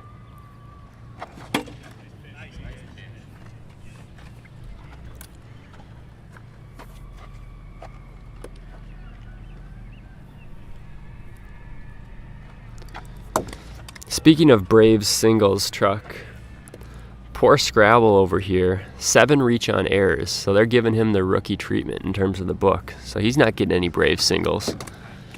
It's impressive to reach on 7 errors so far as Johnny Manziel goes down swinging. Maybe Smith Dog will get locked in here.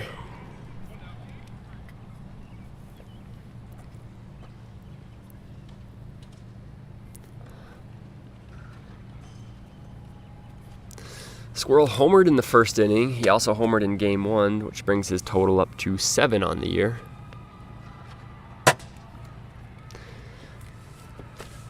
He's a recent COVID survivor as well, from what I hear. So shout out to him for bouncing back.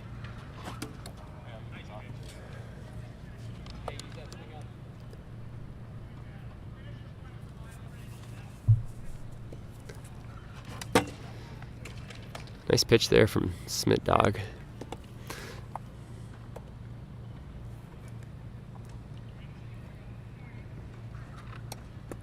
It's almost tougher for me facing pitchers that are kind of inexperienced because I don't know what they're trying to do. Squirrel grounds it to Bliss. Bliss makes the play.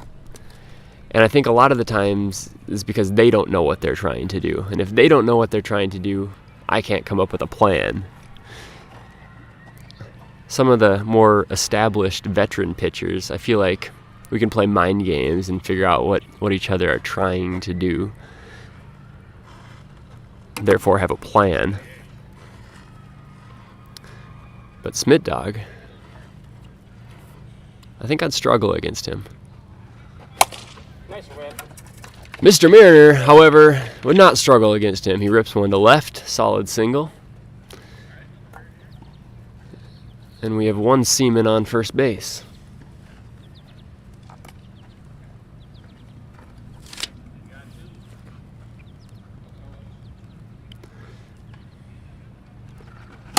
Coach rips one up the middle. He stays hot. Mariner checks in at second base. And Squirrel will come run for Coach. And the Seamen are everywhere now. First, second, and at the plate.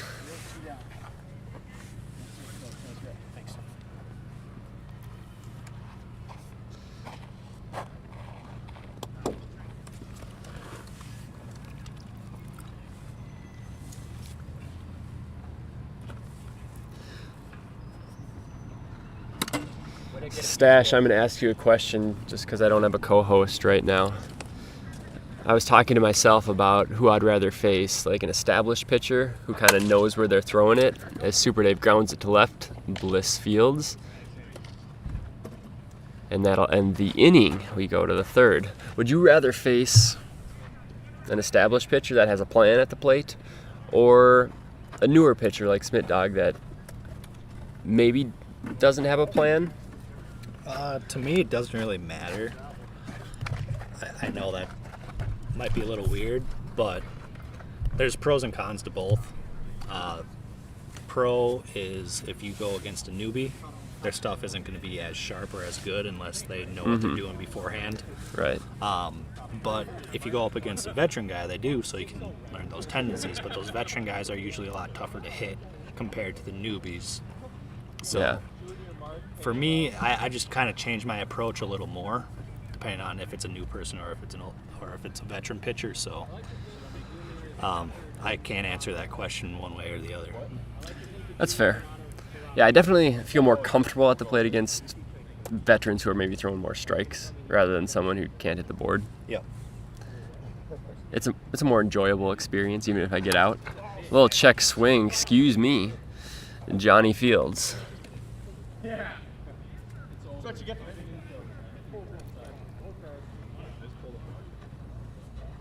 Yeah, that's my move. I check swing. I did make a call earlier today that the Mart would get his first home run of the season.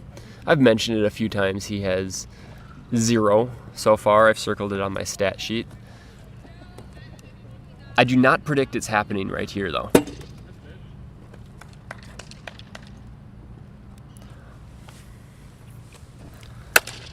Sharply hit. Sharply is a loose term. Hit to left, Mr. Mariner Fields. Shout out to the new people in the chat. It's been a few hours since I've seen you.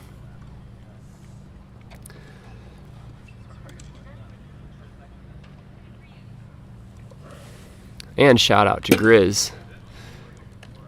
Nice of you to join us on this wonderful evening. Noah Manning, a.k.a. Caveman Kershaw, said it was such a beautiful night that he had to go on a walk, which is a great decision. If you're in the Hopkins area, feel free to go on a walk to Central Park and come watch some good wiffle ball. Game 1, I don't know if we can beat Game 1. Game 1 was an absolute barn burner. As Johnny Manziel, holy cow, that was a quick inning right there. 1, 2, 3. Millers go down in the third.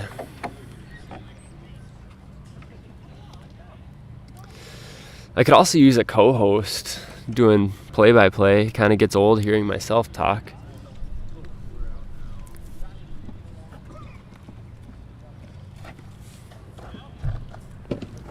People in the chat, if you want me to talk about something, put a topic, whether it be a specific team, a specific player. I'll give my take on that team or player. The Mariners won Game 1 in extra innings, 4-3. They got down 3-0 before they recorded an out. Super Dave came in, got out of a bases-loaded jam, and then threw 6 more shutout innings and hit the game-winning hit in the 7th inning. Absolutely put the team on his back.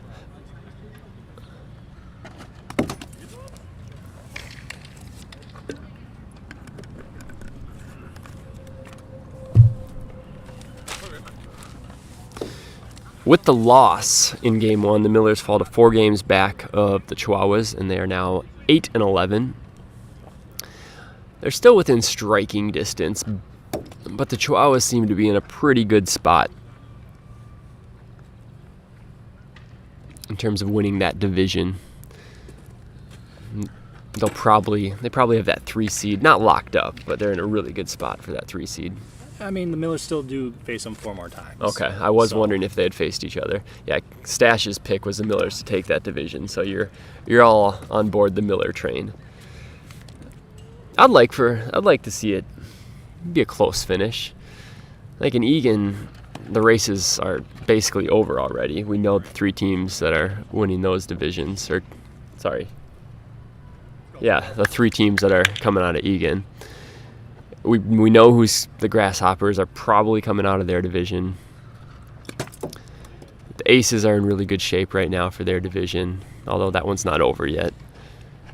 And the Chihuahuas are in fairly good shape. So it would be nice to have some division races to make the regular season games mean a little bit more.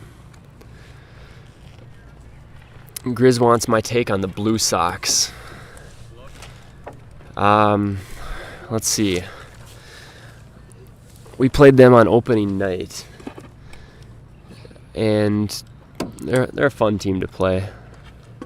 Love Two-Bat. You played with some of them. I played with Two-Bat, yeah. Played with Pork Boy, played with Al, yeah. Great team. Except for Vlade. Just kidding. We love Vlade too, but that wouldn't be on brand to say that. They're just a fun team to play. They'll be tough in Wiffapalooza. Rip to left, that's over the line. Bliss Jr. Fields, but that doesn't matter because it's over the line. 2-on for the Mariners and coach. Once the Blue Sox hit Wiffapalooza, Thor and Two-Bat will give it their all pitching, and they're going to be a tough out. I don't know if they've got another run in them this year because there's going to be some really, really good teams in Wiffapalooza, and I don't know if they can compete with those, but I could be wrong. What's it going to take to beat the Aces? Great question, Scrabble. Scrabble's watching? Scrabble's been watching all game. Love that guy. Coach says he loves you, by the way, Scrabble, as Get him. the franchise rips one foul down the line. It's going to take one team scoring more runs than the Aces. I know the Americans took them to extra innings. They almost got lulu'd. It's going to take just some pitcher pop up to center. It's going to drop. Yep, that's going to drop, and everyone's going to advance 1 base. That one was in no man's land. That's probably a Probably a clean single. I don't know how generous they're going to be.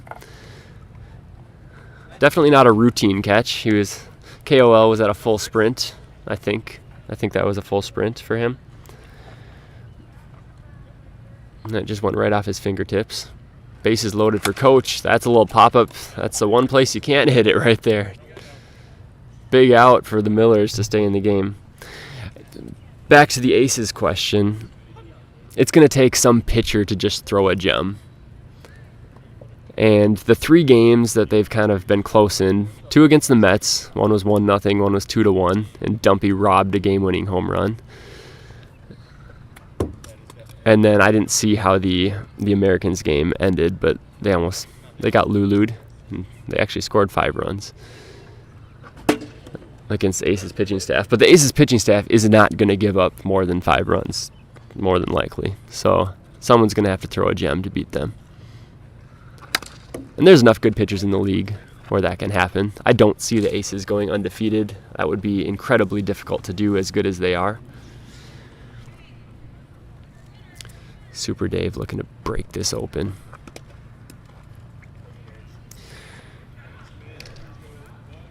I predict the Aces will finish with 3 losses. Stash, over under 3 losses for the Aces this year. We got to face you guys, we got to face the Ducks, so that sounds like 4. Stash says over on the 3. He says that the Aces are going to lose 4 because they have to face the Ducks again. Super Dave just strike out? Yes, he did. Okay, Super Dave strikes out. Base is still loaded. Now 2 outs. Smit Dog close to getting out of this pickle with bases loaded, nobody outs.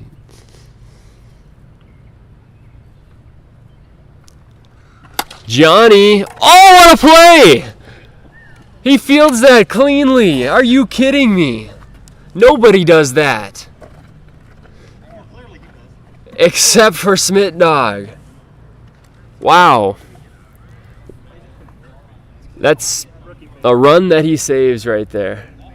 Did not try and get out of the way. I don't think he had time to get out of the way right there.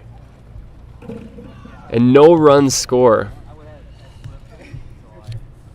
I was looking at the stats when I was doing the podcast with Stash, and we were voting for who would be like the fielding all-stars, and I did see that Smit Dog had 0 errors on the year.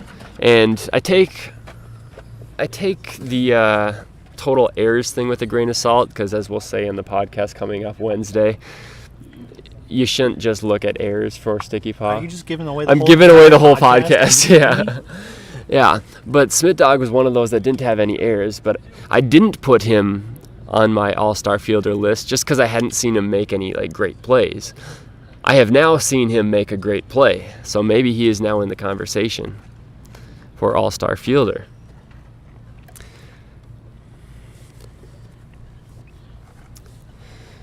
We go to the 4th inning. Mariners up. Made last week. Yeah. It's Scrabble up the line. Oh, that was stupid. That was not fair. So apparently he's made another great play off Scrabble. Scrabble, can you confirm that he made a great play on you as well?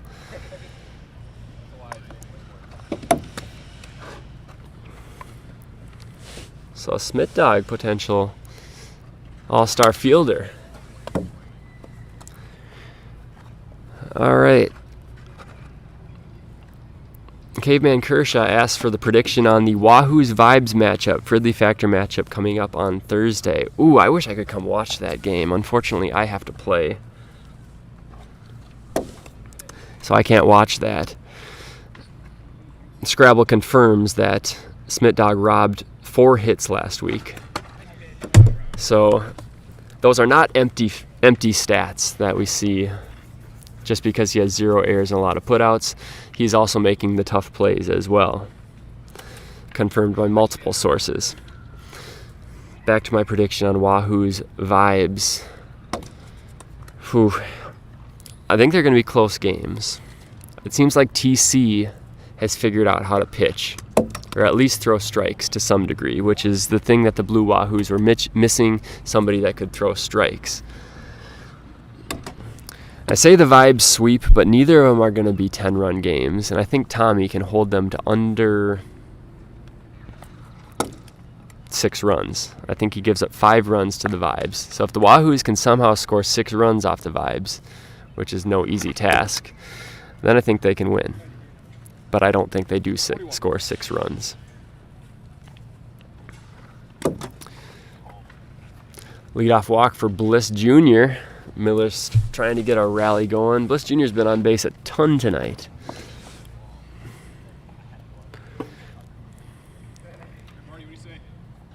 I'm hoping the Wish pitches against the Blue Wahoos, because the Wish is definitely like the Blue Wahoos' age. Wish is their boys. Ripped to left, and look at that play by Mr. Mariner. We're seeing some good defense tonight in left field. Wasn't going to go, and that almost would have been the Mart's first home run. Told you I called it, but it's robbed. Yeah, you better call out the Wish and make him pitch against you guys. Have a little. Kenny pitches the next Wish. Can he, like, legally? Yeah. Oh, yeah, because they would only play in one game. Because they get us first, and then they go 2 against. Oh, okay, so it's not a 2-game series, duh. Well, it is, because they plan on a game 3. Oh, they're playing game 3, okay. Okay, then that changes my prediction. Since one of them is going to be a game 3, I say the Vibes win the first game, and then the Blue Wahoos win the game 3. Assuming the Vibes pitch a game 3 type thing. Swing and a miss by KOL. And Johnny Manziel continues to stay dialed.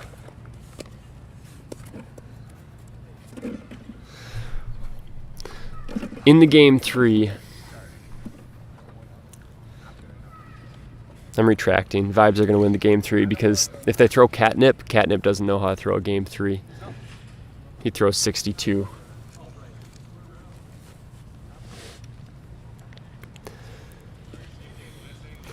Grizz asks, who are your 2 teams to come out of Palooza?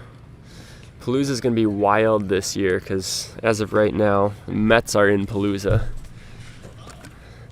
It'll be a strange feeling. Either the Mets or Aces are going to be in Palooza. So, I mean, I have to say one of those comes out of Palooza. But that second team, I want to say it's going to be a Hopkins team. I think it's going to be 2 Hopkins teams coming out of Palooza. Nice smooth swing, kid.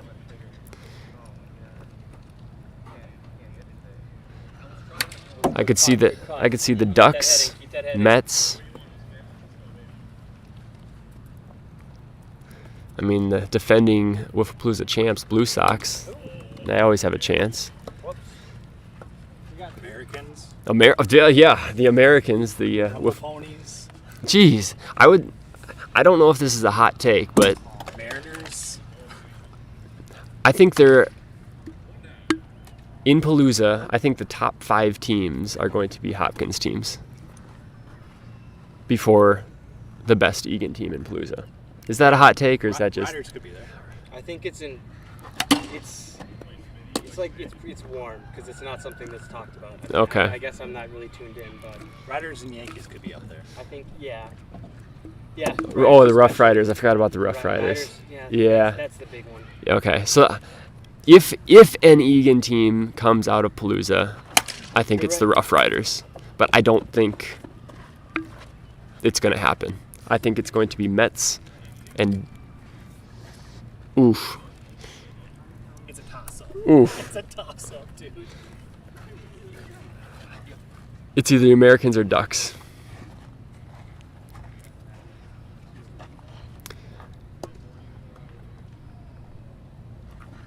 I'm going to go Americans. I think Americans have deeper pitching.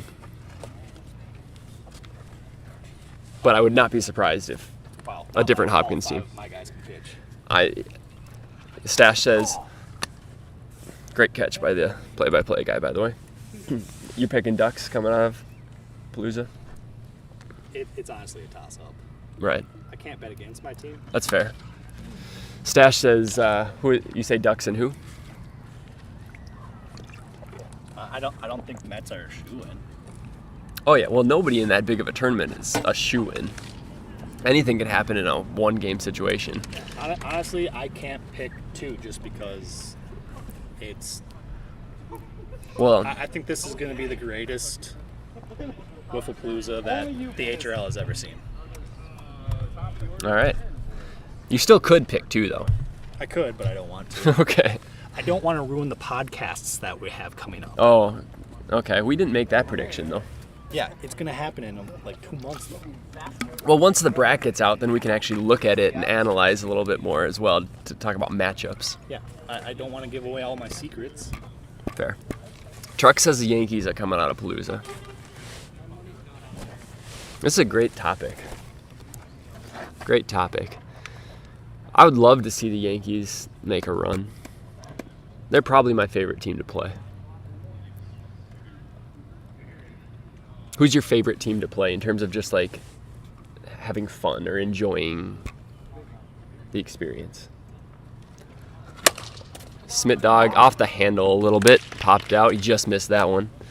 We're in the 5th inning, by the way. This game is flying. Let me think on it. Okay. Yankees are up there.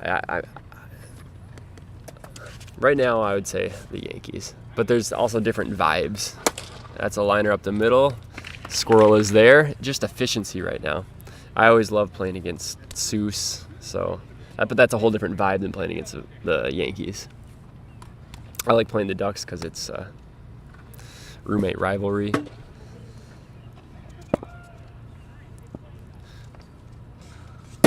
Also love playing against the Chihuahuas because it's just a fun atmosphere. I'll just list every team. You just love playing wiffle in the HRL. Popped up. Deep to left, not quite enough. The mart's getting closer.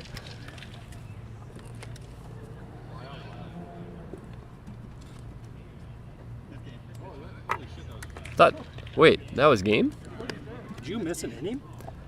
I guess I missed an inning. They're shaking hands. This game was flying. That was it. There you have it, folks. Yeah, don't hire me back, I guess. I think I missed an inning last time I did this in game 2 as well. I had it at 5. Yeah. A lot less drama in this game, I guess. Yeah, Yeah. do that because you don't want another rubber duck Miller's situation. No, we thought it was over, and then we realized that we didn't play enough. Scrabble says he can never pick against the stash, therefore he's going with you guys. A lot of Yankee love in the chat. This game 2, the chat's been popping off. Love this. Good. I was just talking to myself all of game 1, and it was an electric game. Good thing the game spoke for itself. Hey, for those of you that weren't here for the game 1, go back and Go watch rewatch that as soon as we post this. It's a great game. Yeah, They can actually rewind right now. you can. I guess game 3, if we want to stay around, we can. If people want us to stick around, we can definitely stream game 3.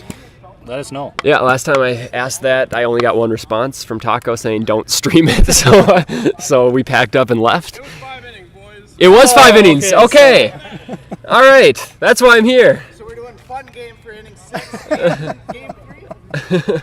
The game is not over. I was doing my job. It is only the 5th inning. 0-0-0-0-0-0. Like 75% of the people here at this point are high. Yeah. Throw it out there if they want game 3, though. Yeah, the question still remains when this game actually ends. Do you want us to stream game 3?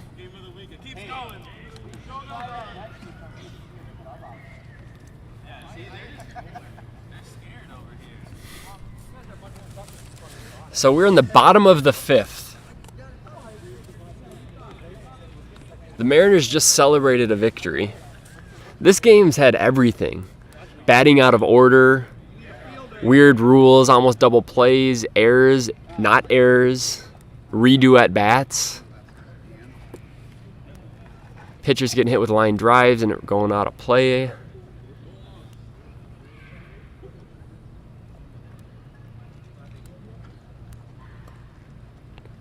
So to recap what's happening over here is the scoreboard was correct. I did do my job, and it's the bottom of the 5th. They've conferred with their scorebooks. Let's see if the Mariners can rebound from such a high of just winning the game to now having to re-win it. Let's see if Smith Dog can lock back in. Scrabble says, word for word, I'd stick around. I can never get enough of Mippy. If only my ex-girlfriends had said that. Man, I'd be a much happier man. Too bad he's a married man. Otherwise, you might have somebody. Yeah. Yeah, all right, Scrabble, just for you, we'll at least start game 3. We'll see if my battery, I think I'm at about 33%. We have plug-in, so chances are we'll be able to make it throughout the whole game.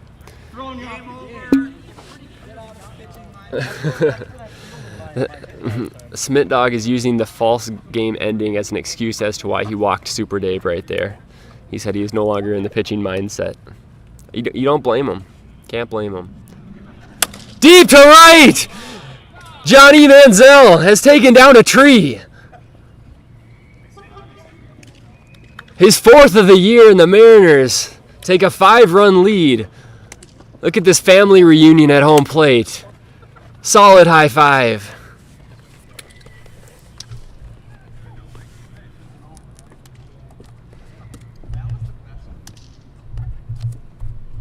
He got absolutely all of that one.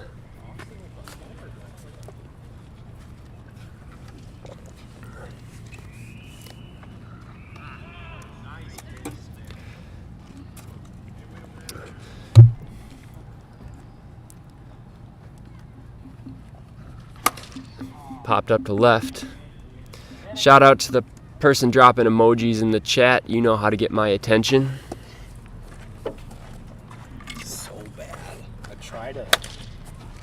Been trying to get people mod so that they can just delete it. It's tough. What?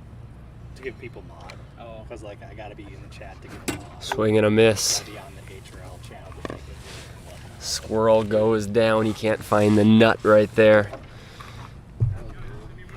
If you click on the checkmark profile, you might be able to find the nut, however. Is that true? Go take a look. Are you kidding me? No.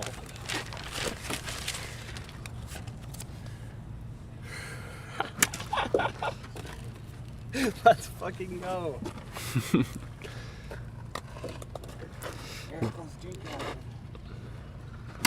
Wow.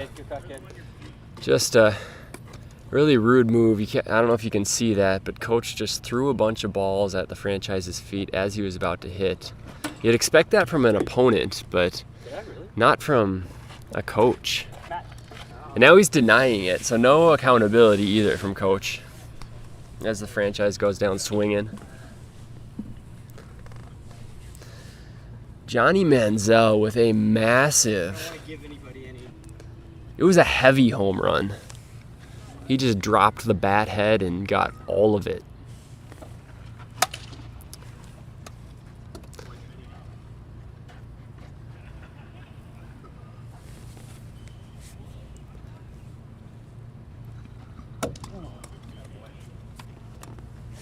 Smith Dog hasn't looked bad on the mound, being this is only his second, maybe third time pitching. He's thrown enough strikes.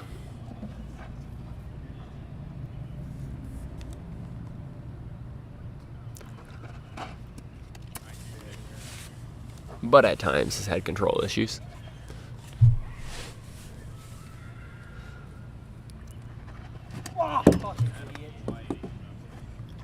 Coach very unhappy with himself for swinging at that. He said a naughty word. I'm not going to repeat that because this is a family channel. Now there's some debate about whether that was 3 outs or not. I can't keep track of that too, boys. It looks like they're going to agree that that was 3 outs. And we'll go to the 6th inning, which is the last inning.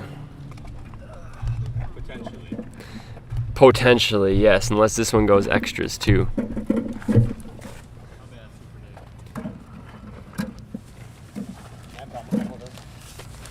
As we go to the 6th inning, if anyone in the chat has a new topic you want me to touch on, I've touched on Blue Sox predictions, I've talked on what it takes to beat the Aces, and I've talked about which 2 teams I thought were going to get out of Palooza. If there's a specific player or team or scenario you want me to talk about, now is your chance to get that person or team their shine. 4 people are watching right now. love our fans.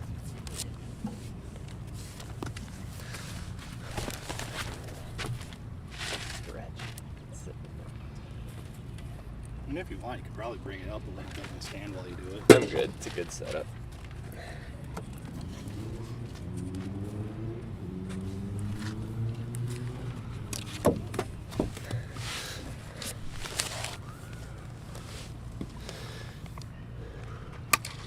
Last chance for the Millers here in the 6th.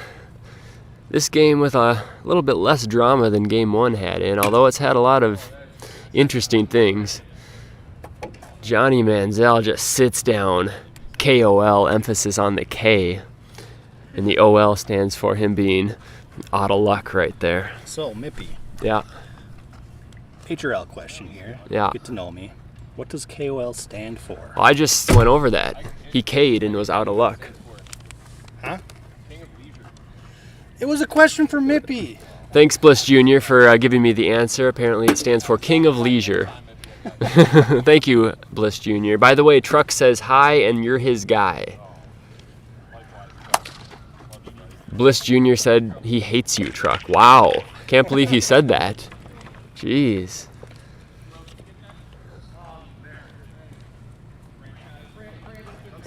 Smith Jr., not Smith Jr., Smith Dog grounds out, and now last chance for Bliss Jr. They need a 5-run homer here to keep this game alive. Johnny hums one in there.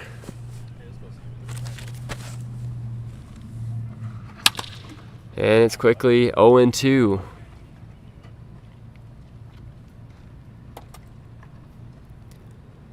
Crowd rises. The 0-2. The Mets did gun Johnny all game, if you think this looks hot, and only once he went over 63, so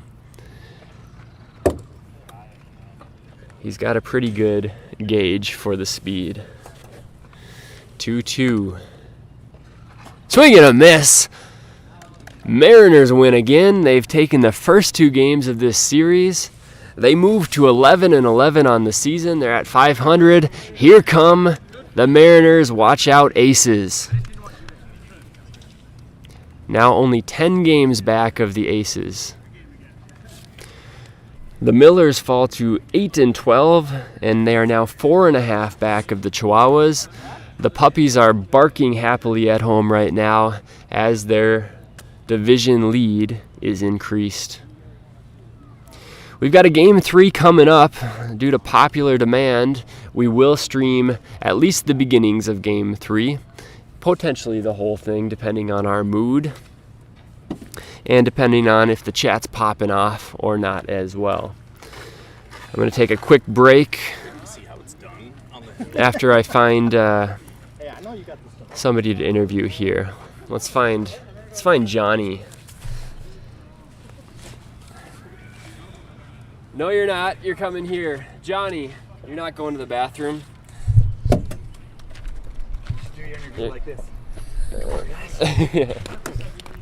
Johnny thinks he's going to the bathroom. Are we in camera shot right now? Yes, you are. We are absolutely not going to the bathroom right now because you pissed on the Millers right there. Yeah. A complete game, 1 run. But I'm more concerned about that massive tank that you hit to almost bring down that tree.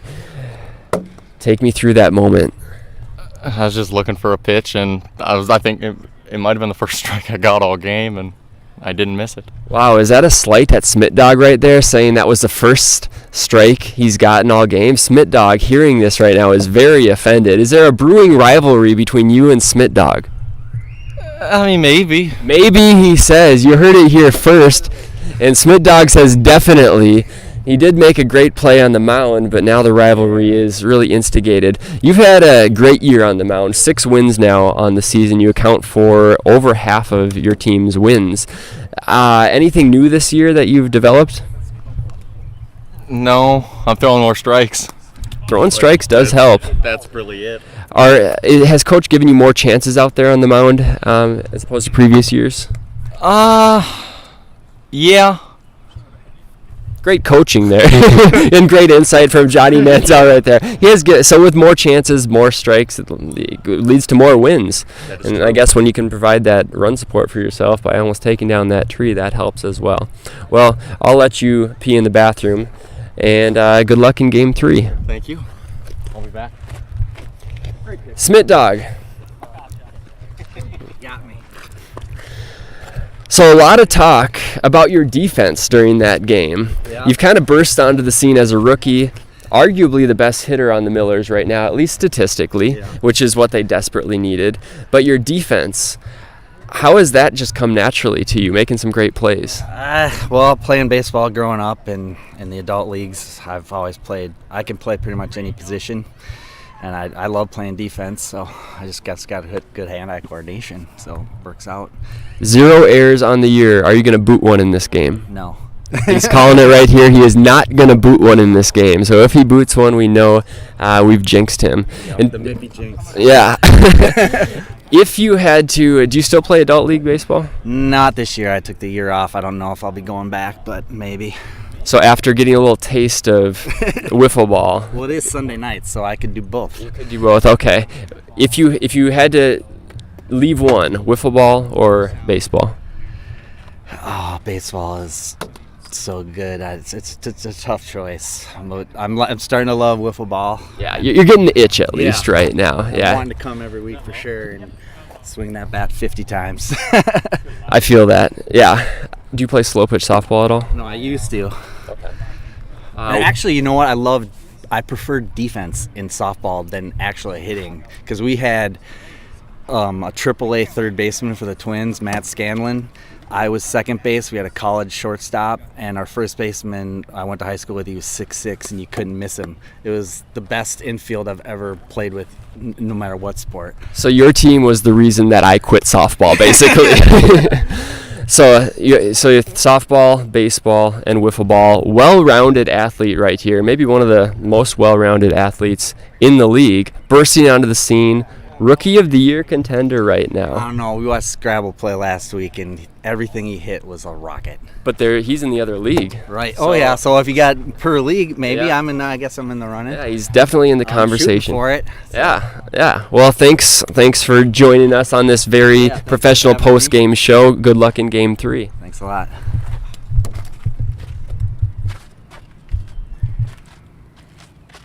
Oh, it started?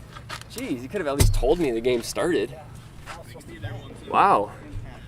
It's all right. You were having such a good conversation. Yeah.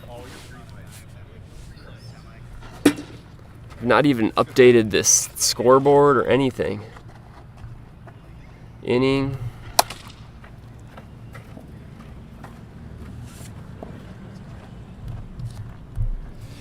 Well, I don't know how the Mart got on, but I know Bliss Jr. reached on a squirrel error right there.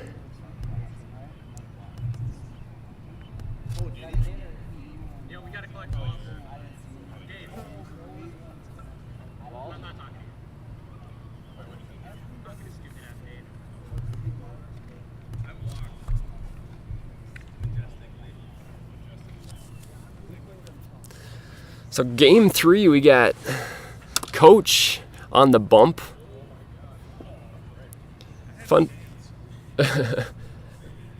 fact, I was a roommate with Coach as he gives up a base rip to center, and then Mr. Mariner boots it like 16 times, and the Mart will come around to score. Early 1-0 lead for the Mariners.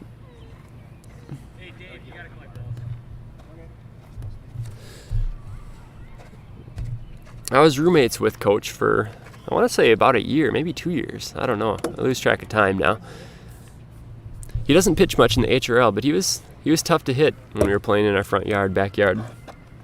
He's got a sweeping slider. Nothing overpowering, but he'll be around the board as Smit Dog hits one to the wall, and the hits just keep on coming for the Millers early. Bliss comes around to score, I believe. Did Bliss score there? Bliss, did you score there? Okay. I was watching the ball. This is a Game 3, so if I'm a little off this game, deal with it. I went to, yeah. Grizz asks, what are my thoughts on the commissioner playing in the far inferior city? You know what? I think it's a really selfless move on the commissioner's part, just taking one for the team and seeing what life is like in the minor leagues. Because it's important to see all perspectives between like good wiffle ball and bad wiffle ball, as Squirrel boots another one. No. Almost pegs KO at the plate, but does not.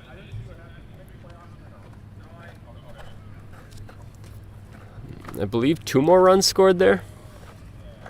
1.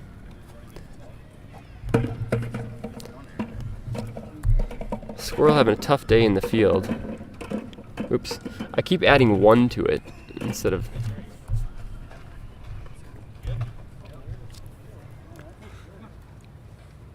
Hey, Marty, way to go the other way with them. Thank you. Kind of.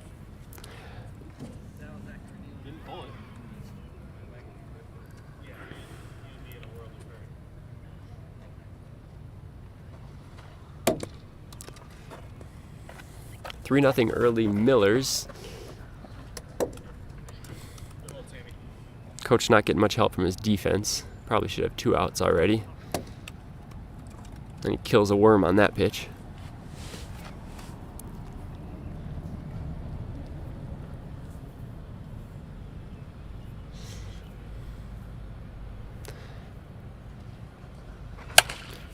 What a play by Mippy. A lot of balls that have been going into the...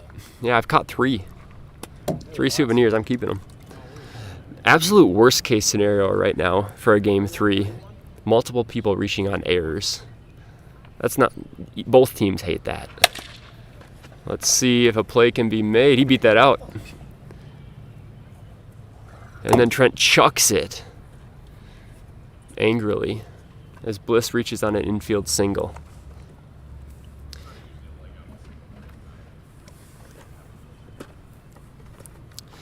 Bliss apologizing for beating out an infield single. No need to apologize for beating out an infield single. Here's another one. And Squirrel makes that play. So the Mariners, well, that's only 2 outs. So another run comes in to score, 4-0.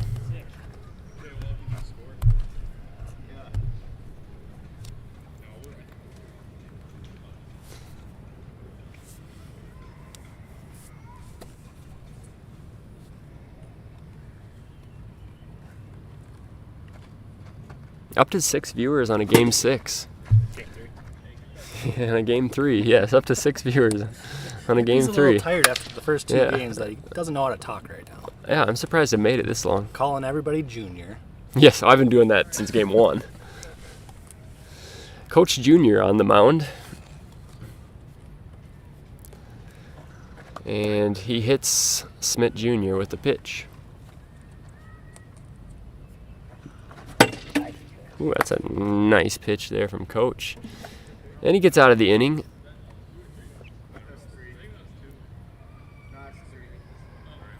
Still some debate about how many outs there are. Bookkeeping this game has been mediocre at best, and in fact that was only 2 outs. And so we're going to keep playing.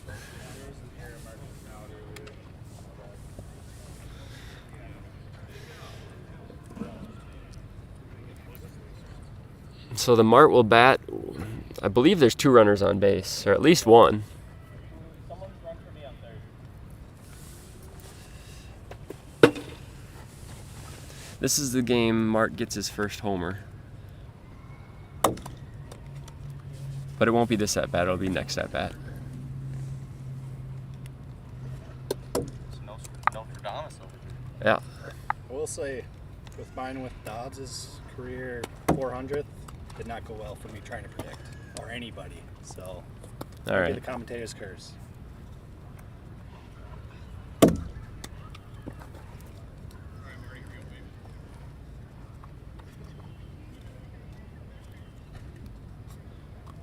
Ooh, that's a great question, Scrabble. Top 5 hardest to hit pitchers in HRL currently.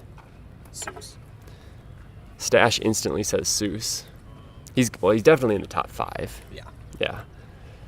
Seuss and I have faced each other so often, though, that we know everything about each other. He's still in my top 5 for sure. But like I was alluding to earlier. The question is, what's your average against Seuss right now? Oh, it's not good. It's not good. But I'm thinking, like, if I had to step up to the plate right now, who are the 5 that I would have the toughest time hitting? I need to think about this one for a while before I start giving out answers. But if we're talking top 5, Seuss definitely is top 5. I just don't know if he's number 1 right now just because we faced each other so often. But he's your number 1? I've never gotten a hit off of him, even in Whiffling for Wishes. Okay, so Stash is 0 for his career off Seuss. I was 0 for my first 10 years against Seuss, including tournaments. As Mark grounds out to end the inning once again. All right, I'm trying to go through teams right now. This is going to be a surprising answer. Thunderson is top 5 for me, toughest to hit. Because sometimes I don't think he knows where the ball is going. My numbers against him aren't bad, but I am not confident hitting against him.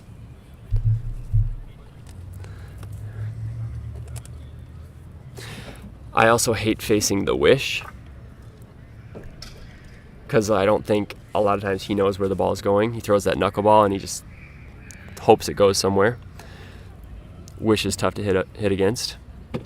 Apparently Toonsis as well. I'm hitting 125 off Toonsis this year. Franklin, I'm hitting 142 in my career off of. I think Nightmare is pretty difficult. Yeah, I struggle against Nightmare. If you don't put Web Gem or Dumpy, also very difficult. Yeah, I don't know if I have a hit off Dumpy in my career, even though he's only been in here 2 years. I know I have a game-winning sack fly off him, though, because he's garbage. Just easy to hit game-winning sack flies off of.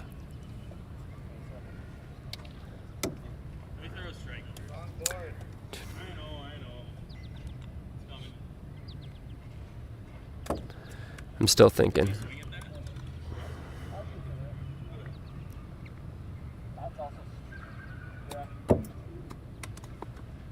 I do have a tough time hitting Web Gem. I don't know if he's top 5 though.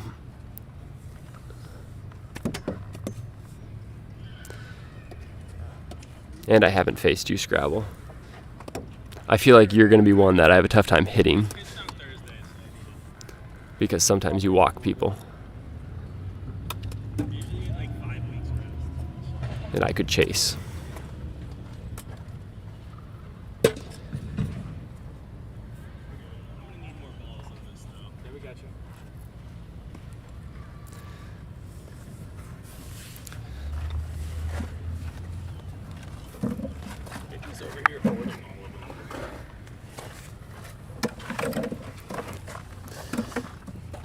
Mart, who's your least favorite pitcher to try and get a hit off of?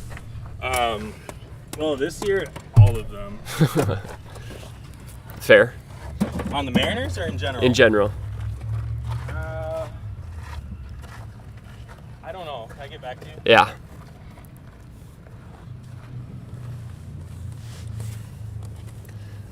The Mart says he doesn't know. I guess my final answer is going to be Seuss now that I think about it. Thunderson's up there. Maybe I'm going to go Thunderson. That's what I just said too. The Mart says Thunderson. Effectively wild. Squirrel just roped that and then it died. I think Lulu needs to be in the conversation. Oh, Lulu, yeah, he's got to be in the conversation. Yeah. Lulu's another one of those scenarios like Seuss, though. I faced him so many times. It's not like I'm guessing I necessarily. will say it seems like every single time I face Lulu, I get at least one home run off of him now. But usually I just go 1 for the night. Same. I'll go 1 for 7 off Lulu with a homer. Marty pitching for the Millers. His ERA is 5.08 on the year. And now it's probably 5.01.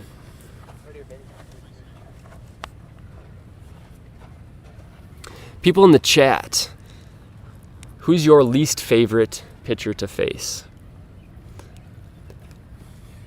Doesn't necessarily have to be, oh, that's ripped to center, but right at KOL.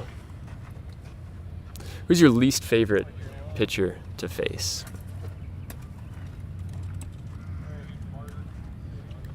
Another one to throw in the hat is I don't like facing smallpox. I was gonna bring him up, but like either Deep to right, but not quite enough. And a 1-2-3 inning for the Mart. Just dialed in. He's got a perfect game going through one. I was gonna say with smallpox, either he's on or he's not. But I think he's figuring it out now with the guns out that he knows that he can throw a little harder than he normally does. Does smallpox come in if Grizz struggles? Yes. As the number 2? Yes, he does. All right. Smallpox held us to 3 when we played him. Held us to 0 through, I want to say 4, until we started scoring on him in the late game. Yeah, smallpox is one of those that's really tough to hit, but he'll walk a lot of people. Right. But he didn't walk in our game. Okay. Yeah, if he doesn't walk people, he can be very good. But I think a lot of the people who are semi-new to the league have never seen smallpox pitch. Right. And then, obviously, you don't see a lot of lefties either, so seeing how a lefty slider works or curveball is a lot different than knowing what a righty does. Okay. Another guy, if we were saying, who recently retired, I always struggled against Box.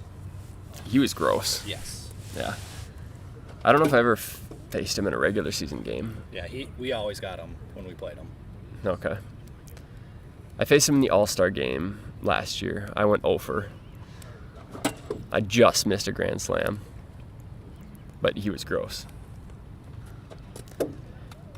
From what I hear, a similar slider curveball to Scrabble. Right. All right. By the way, Scrabble, I've hit 2 home runs off a Box, so get ready. Oh, wait, we don't play you. We don't play the Braves. You don't play the Braves? No. Oh. You hit 2 home runs off? Box in my career. Oh, off Box. Okay. Yeah. TC says in his small sample size he can't say he enjoys hitting off anyone. TC, you're starting to put it together. I've seen you hit some ropes. It's way different than baseball hitting. TC, if you don't know, elite baseball hitter. Probably top 5 baseball hitter in this league. I mean, Yeah. Meat Hammer, what did Meat Hammer, did he pitch in AAA? I don't know. Okay. Meat Hammer? Yeah. I didn't think Meat Hammer did. Oh. I thought you're not talking about Boom, right? No, Boom pitched in the majors, but Pitched. yeah. We're Yeah. talking pitching, not hitting. Right. I thought there was a hitter that was a AAA hitter in our league. Maybe not. But TC, definitely a top 5 baseball hitter. And once he figures out how to do it in wiffle ball, that's up the middle. That's going to score a run, maybe 2. He's not going to stop. Yes, Smith Dog on his horse scores all the way from first, and the Millers take a 6-0 lead. The Mart, not a home run. Oh, that was my at-bat that I predicted a home run. He still had 2 RBIs, though. We'll take that. Bliss Jr. with a veteran move, pretending not to be ready. And now he rips one up the middle. That's going to go all the way to the fence. The Mart on his way to third. Can he score? No. Bliss Jr. on base for the 97th time tonight. I think you scored twice. Big RBI machine KOL right behind him.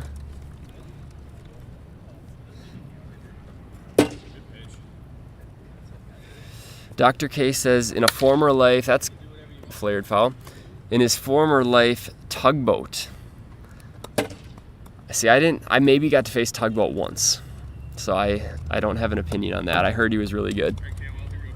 He says, now JC or Seuss. think there's a reason for the tugboat rule.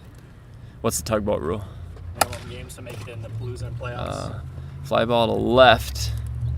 'Cause I think that was the year that the Blue Jays brought them in Oh, the Blues okay. and won it.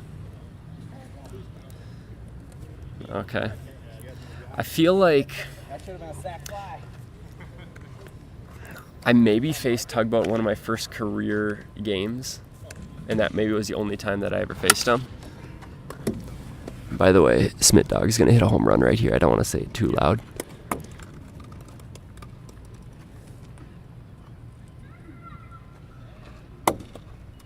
Next strike he sees, he's putting into the tree. Okay, this pitch. 3, 2, 1. Oh, come on.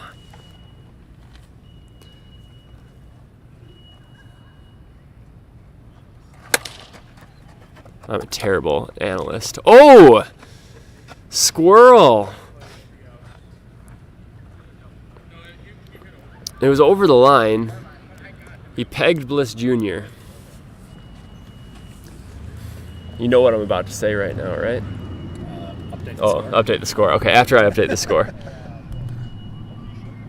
All right, so it was a hit over the line, but they got the guy going to second. I do know exactly. Yeah, in my opinion, that's a fielder's choice.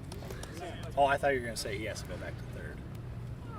Oh, nah. Technically, Technically, maybe, yeah. Maybe technically, yeah, but in the spirit of the rule, he does not.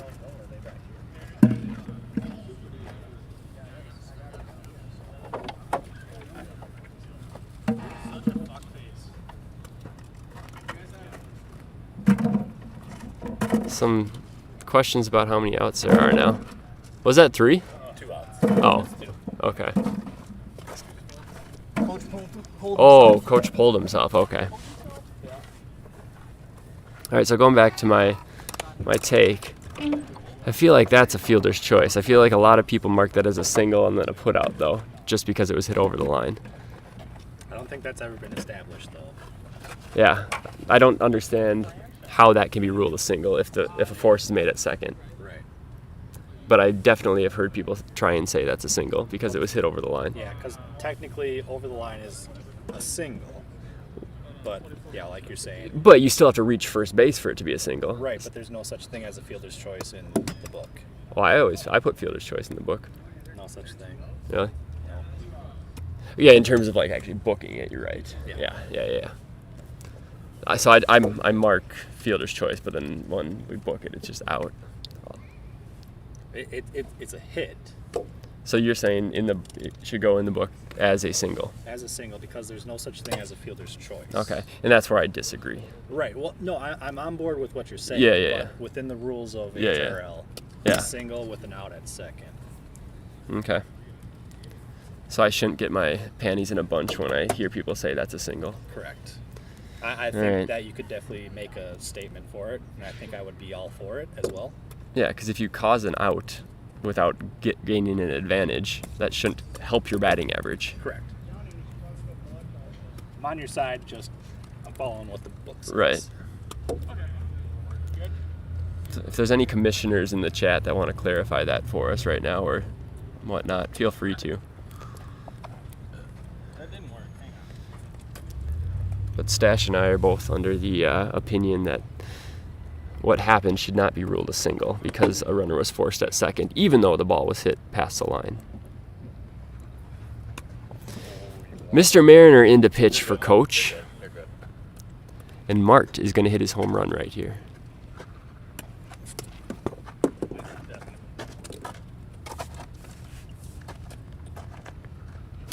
Good swing, Mart. Thanks, man.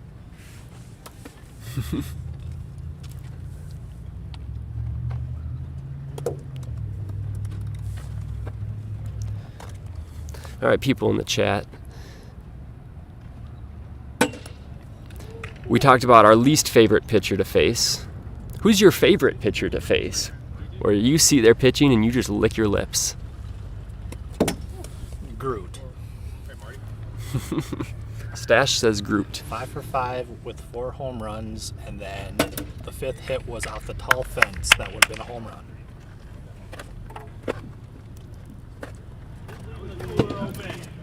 Mine is Dobbs. Never faced him. I think I ended Groot's pitching career. You're like, oh, I didn't even know that. Didn't even know what happened. I would say Eddie Bauer, but Eddie Bauer struck me out looking this year. So I can't say Eddie Bauer anymore. On 3 pitches, by the way. We have most of the. Is that the foul pole right there? No. No, you don't.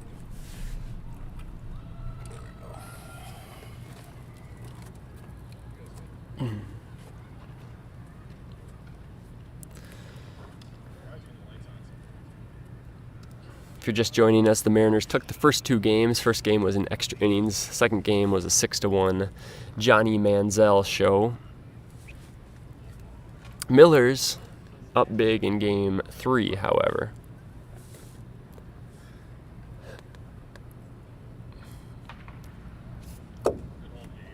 Shout out to my favorite commenter being back.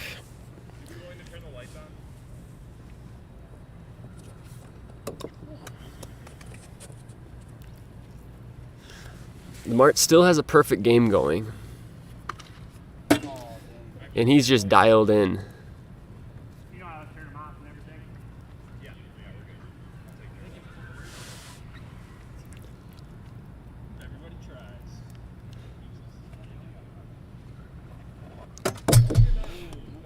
All right, prediction time for those in the chat. Who breaks up the Mart's perfect game?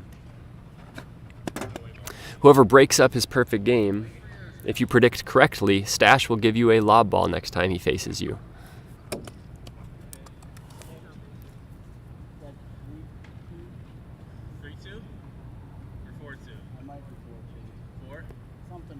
Full count. He's in danger of ending it right here. Popped up to center. Bliss Jr. is there, and the no-no perfecto is still intact. We have no predictions in yet.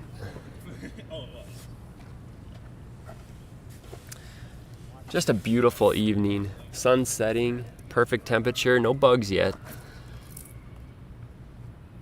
How's it going? Johnny trying to butter up the pitcher before facing him.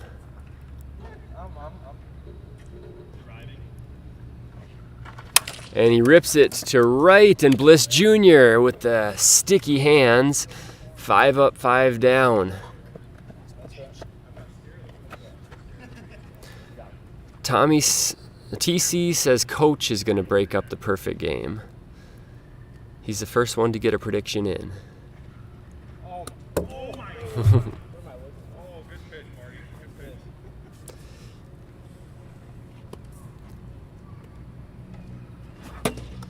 Squirrel, swing and a miss. Overpowering stuff here from the Mart.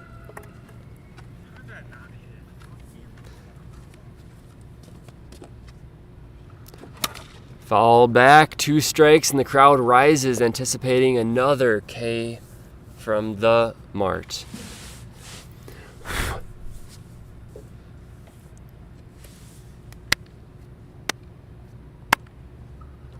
Ooh, just lays off the filthy slider.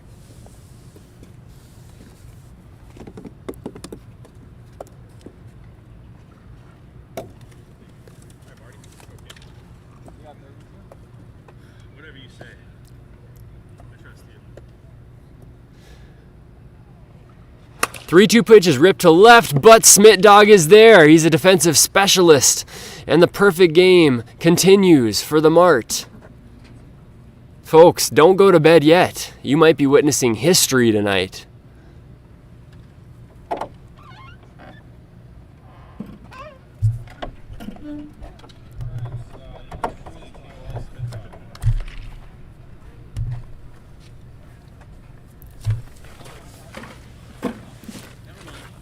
I'm getting the balls, man.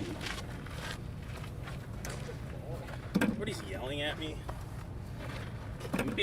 Maybe he's just hoarding balls over here. He's not very good at giving back. He's not.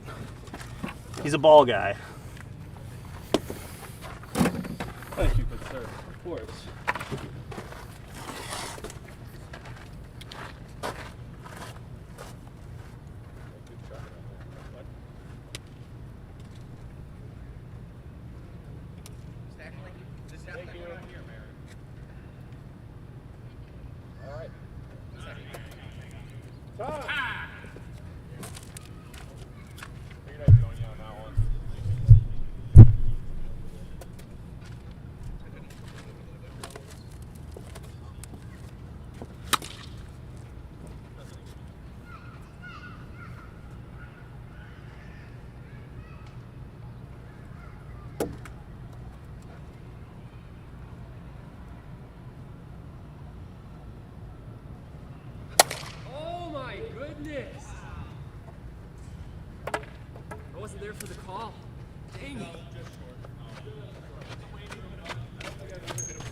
I was peeing, but I had to stop midstream to see that dream of a dong from Bliss Jr.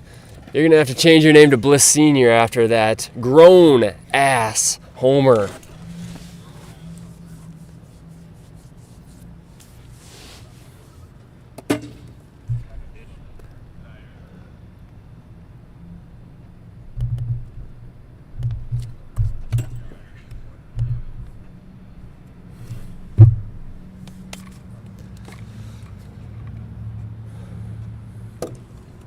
That was Bliss's 4th dong of the season. And with a swing like that, I'm surprised he doesn't have at least double that.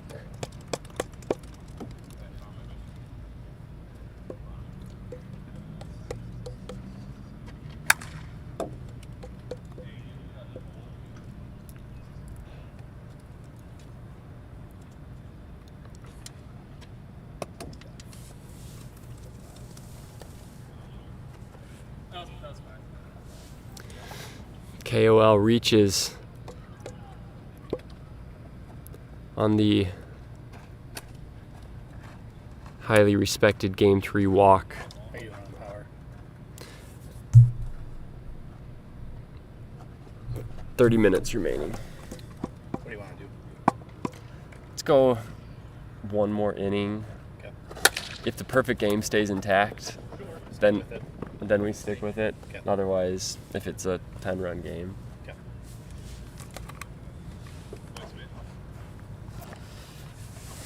Chat's slowing, so Kind of figured so.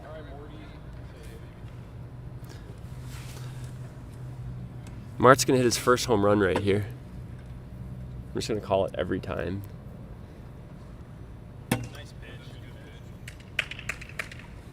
By the way, Mart's gonna hit his first home run right here.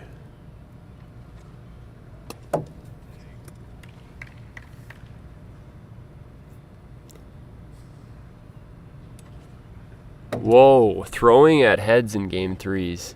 Interesting strategy by Mr. Mariner.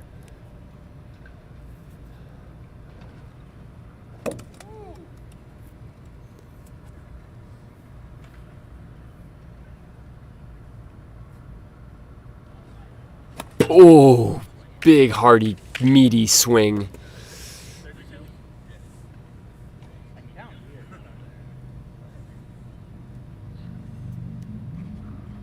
Ripped to left, not a home run, but a hard hit ball. That will load the bases. And that brings up Bliss Jr. already. Moments after hitting a moonshot, Kenny hit a granny.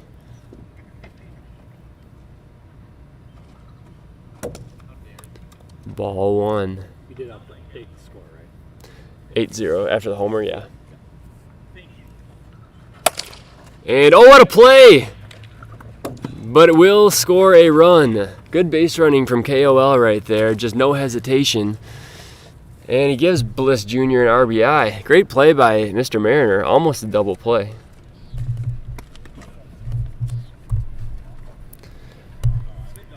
We've seen some really good defense tonight. Also, some really bad, but mostly really good.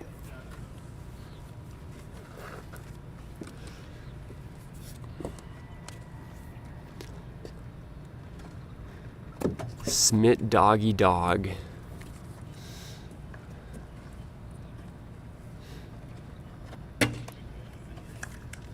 That one was too perfect for him.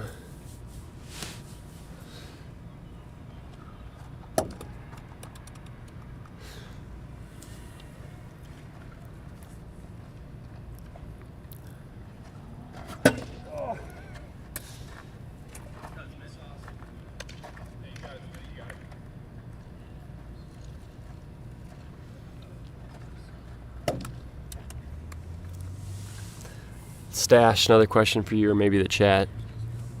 If you had to be transplanted onto one other team as is, the only thing changing would be you going onto another team, what team would it be? I think everybody knows that answer. Yeah, and that's why I asked it tonight. It's for sure the Millers. If I didn't have my own team, I would probably be on the Millers already. I just scored. Oh, see, that's the problem. Well, You can still be up next, and I'm still your turn. I don't care whose turn it is. I get handed the board and it's like, well, fuck, I'm not up. You can take like handed the board. You can't see anything. You're fucking. I'm just not. No, you just inherit his count. Yeah. I'll take it. Full. I love it. We have another batting out of order situation, and he will inherit the count. Full count to KOL. What a walk for KOL. Great at bat. And Smith Dog I just make mental errors off the bat. just so eager to play. You love that enthusiasm. And I wanted the bases loaded. Yeah, he wanted another RBI. He wanted fresh count.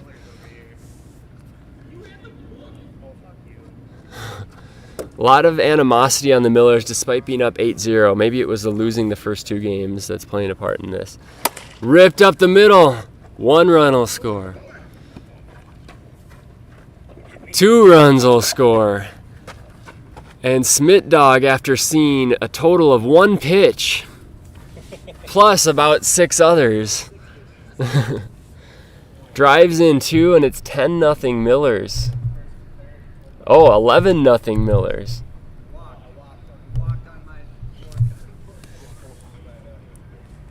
Who's ever entering these stats tonight, hope you set aside a couple hours.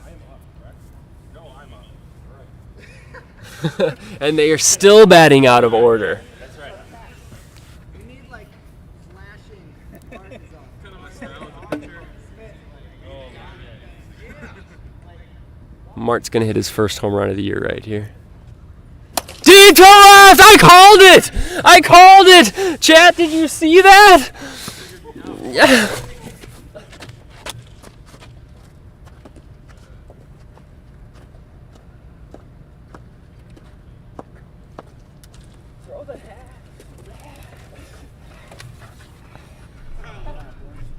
I called that. You get to figure out. You gotta clip that. Your 10th call finally hit. Yeah, but we don't have to show all the other ones.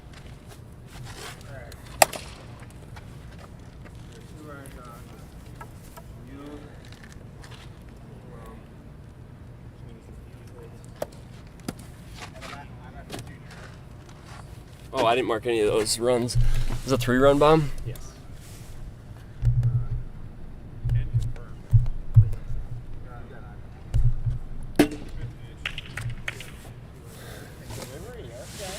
Just trying anything at this point. Oh my goodness. Oh my goodness. It's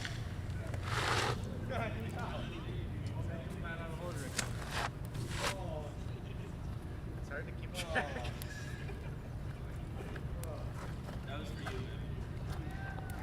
That was a dream come true right there.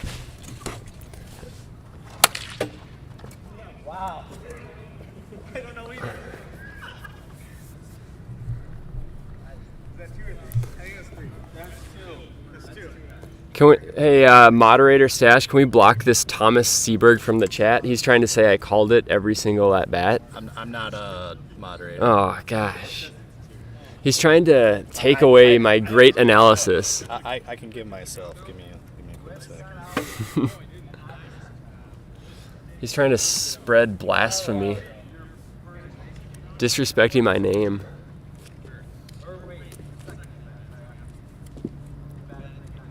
My last at bat, I got on base. That's why I'm on base.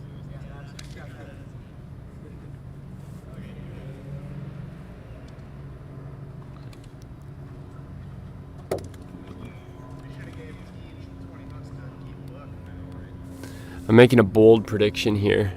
The Mart will not homer this at bat.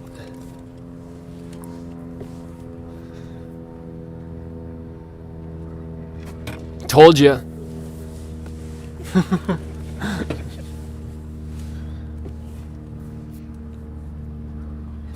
Told you. Oh my goodness. The Mariners have had 3 straight chances to end this inning. They're 0 for 3.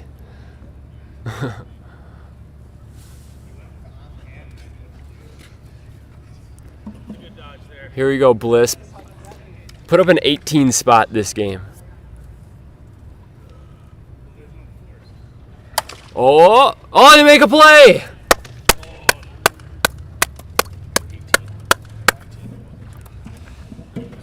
14-0. How you doing on power? Do I need to take it out? 22 minutes left. If Marty gives up a base runner or a hit this inning, then we can end it. If he doesn't, then we can put power in. It's so dusty. Yeah, it's ridiculous. I looked at that. I was like, oh my god.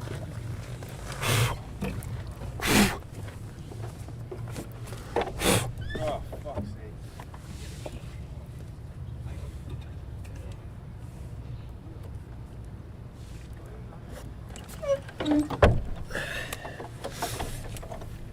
Stash, how many dongs do you have? 16. Oh, I'm coming for you. That was a no-doubter.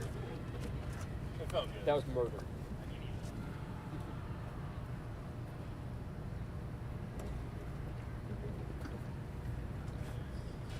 It's weird thinking about myself as a home run hitter. I don't know. You've always been a home run hitter. Right, but it just seems weird now that I'm like in the contention. Actually, It's fun. that's the thing. I'm trying to block it out of my mind, but not even think about it and just go about my own Yeah, business. because then you start squeezing the bat. I don't do that. Well, that's good. Yeah. Like this last week, I should have had 2, but the wind was blowing in. Uh-huh. Yeah, I won it once. It was fun.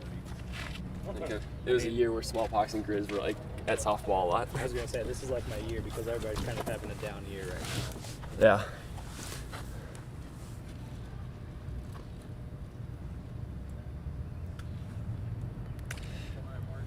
Yeah, TC, that one would be ruled a single because there's no such thing as a throwing error in this league, and he just missed the peg. So therefore, that one's a clean single. It was over the line, and the only way he was going to get an out was by pegging him, and he just missed him.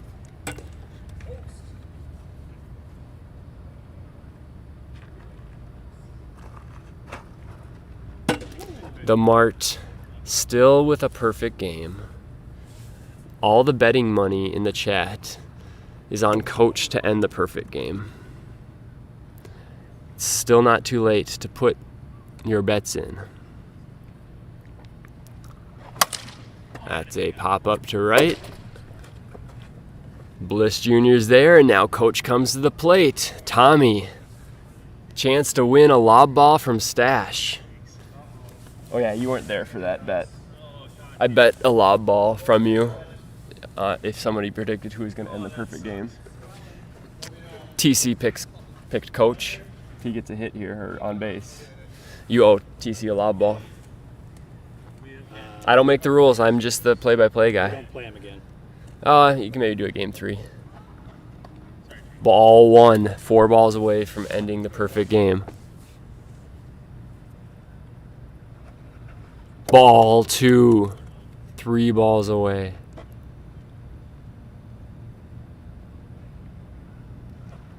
Ball 3. Oh baby, the drama.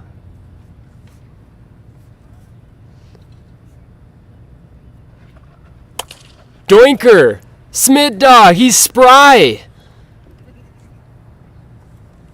8 up, 8 down.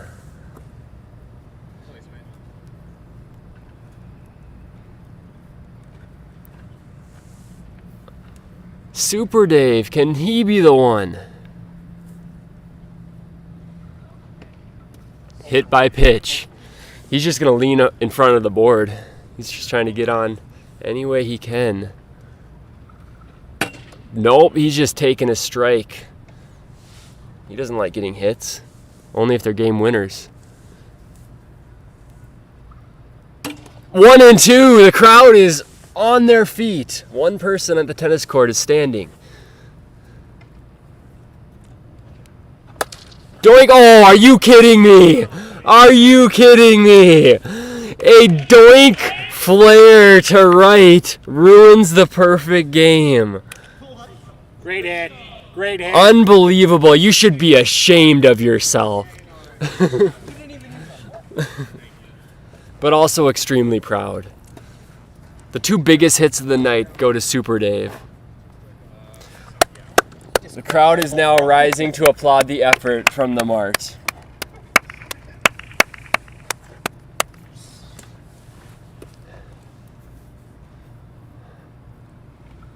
It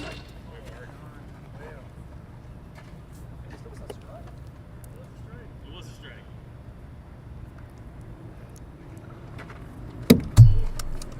I did. I thought about it.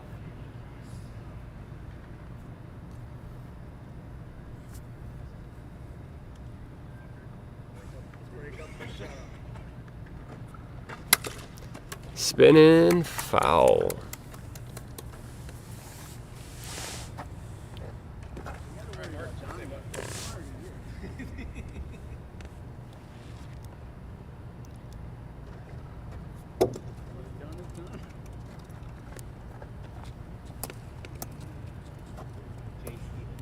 Thank you.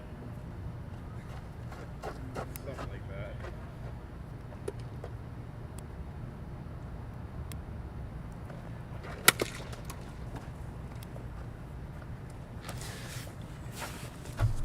The life has been sucked out of this building after that single by Super Dave to end the no-hitter perfect game bid.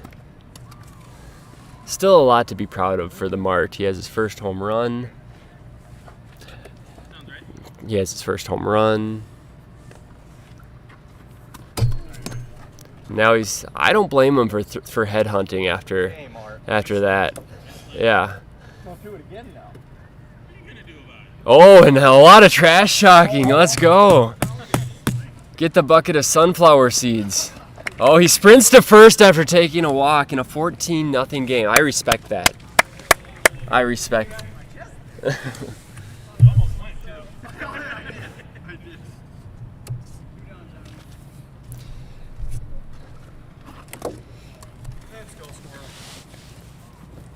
In order for this to save, do we have to click a button? Okay, so it'll save no matter what. Okay. Ooh. Squirrel leans into one that was going to hit the R in the HRL. Wow, veteran move.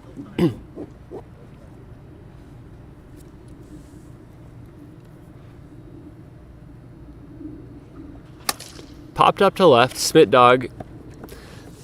He might be getting a vote from me for. I'm thinking the same thing. Yeah. Very good fielder. Who were my two? It was me and Dumpy. Yeah. What was our? That's tough. That's tough. So we closing up shop? Yeah, let's wrap it up. So that's gonna wrap up our live stream. The perfect game's over. This game is 14-0. It's a game 3. I think we're gonna start packing up before this one actually ends. It'll probably end this inning. In the mercy rule. Thanks for joining us. We will see you next time. End stream.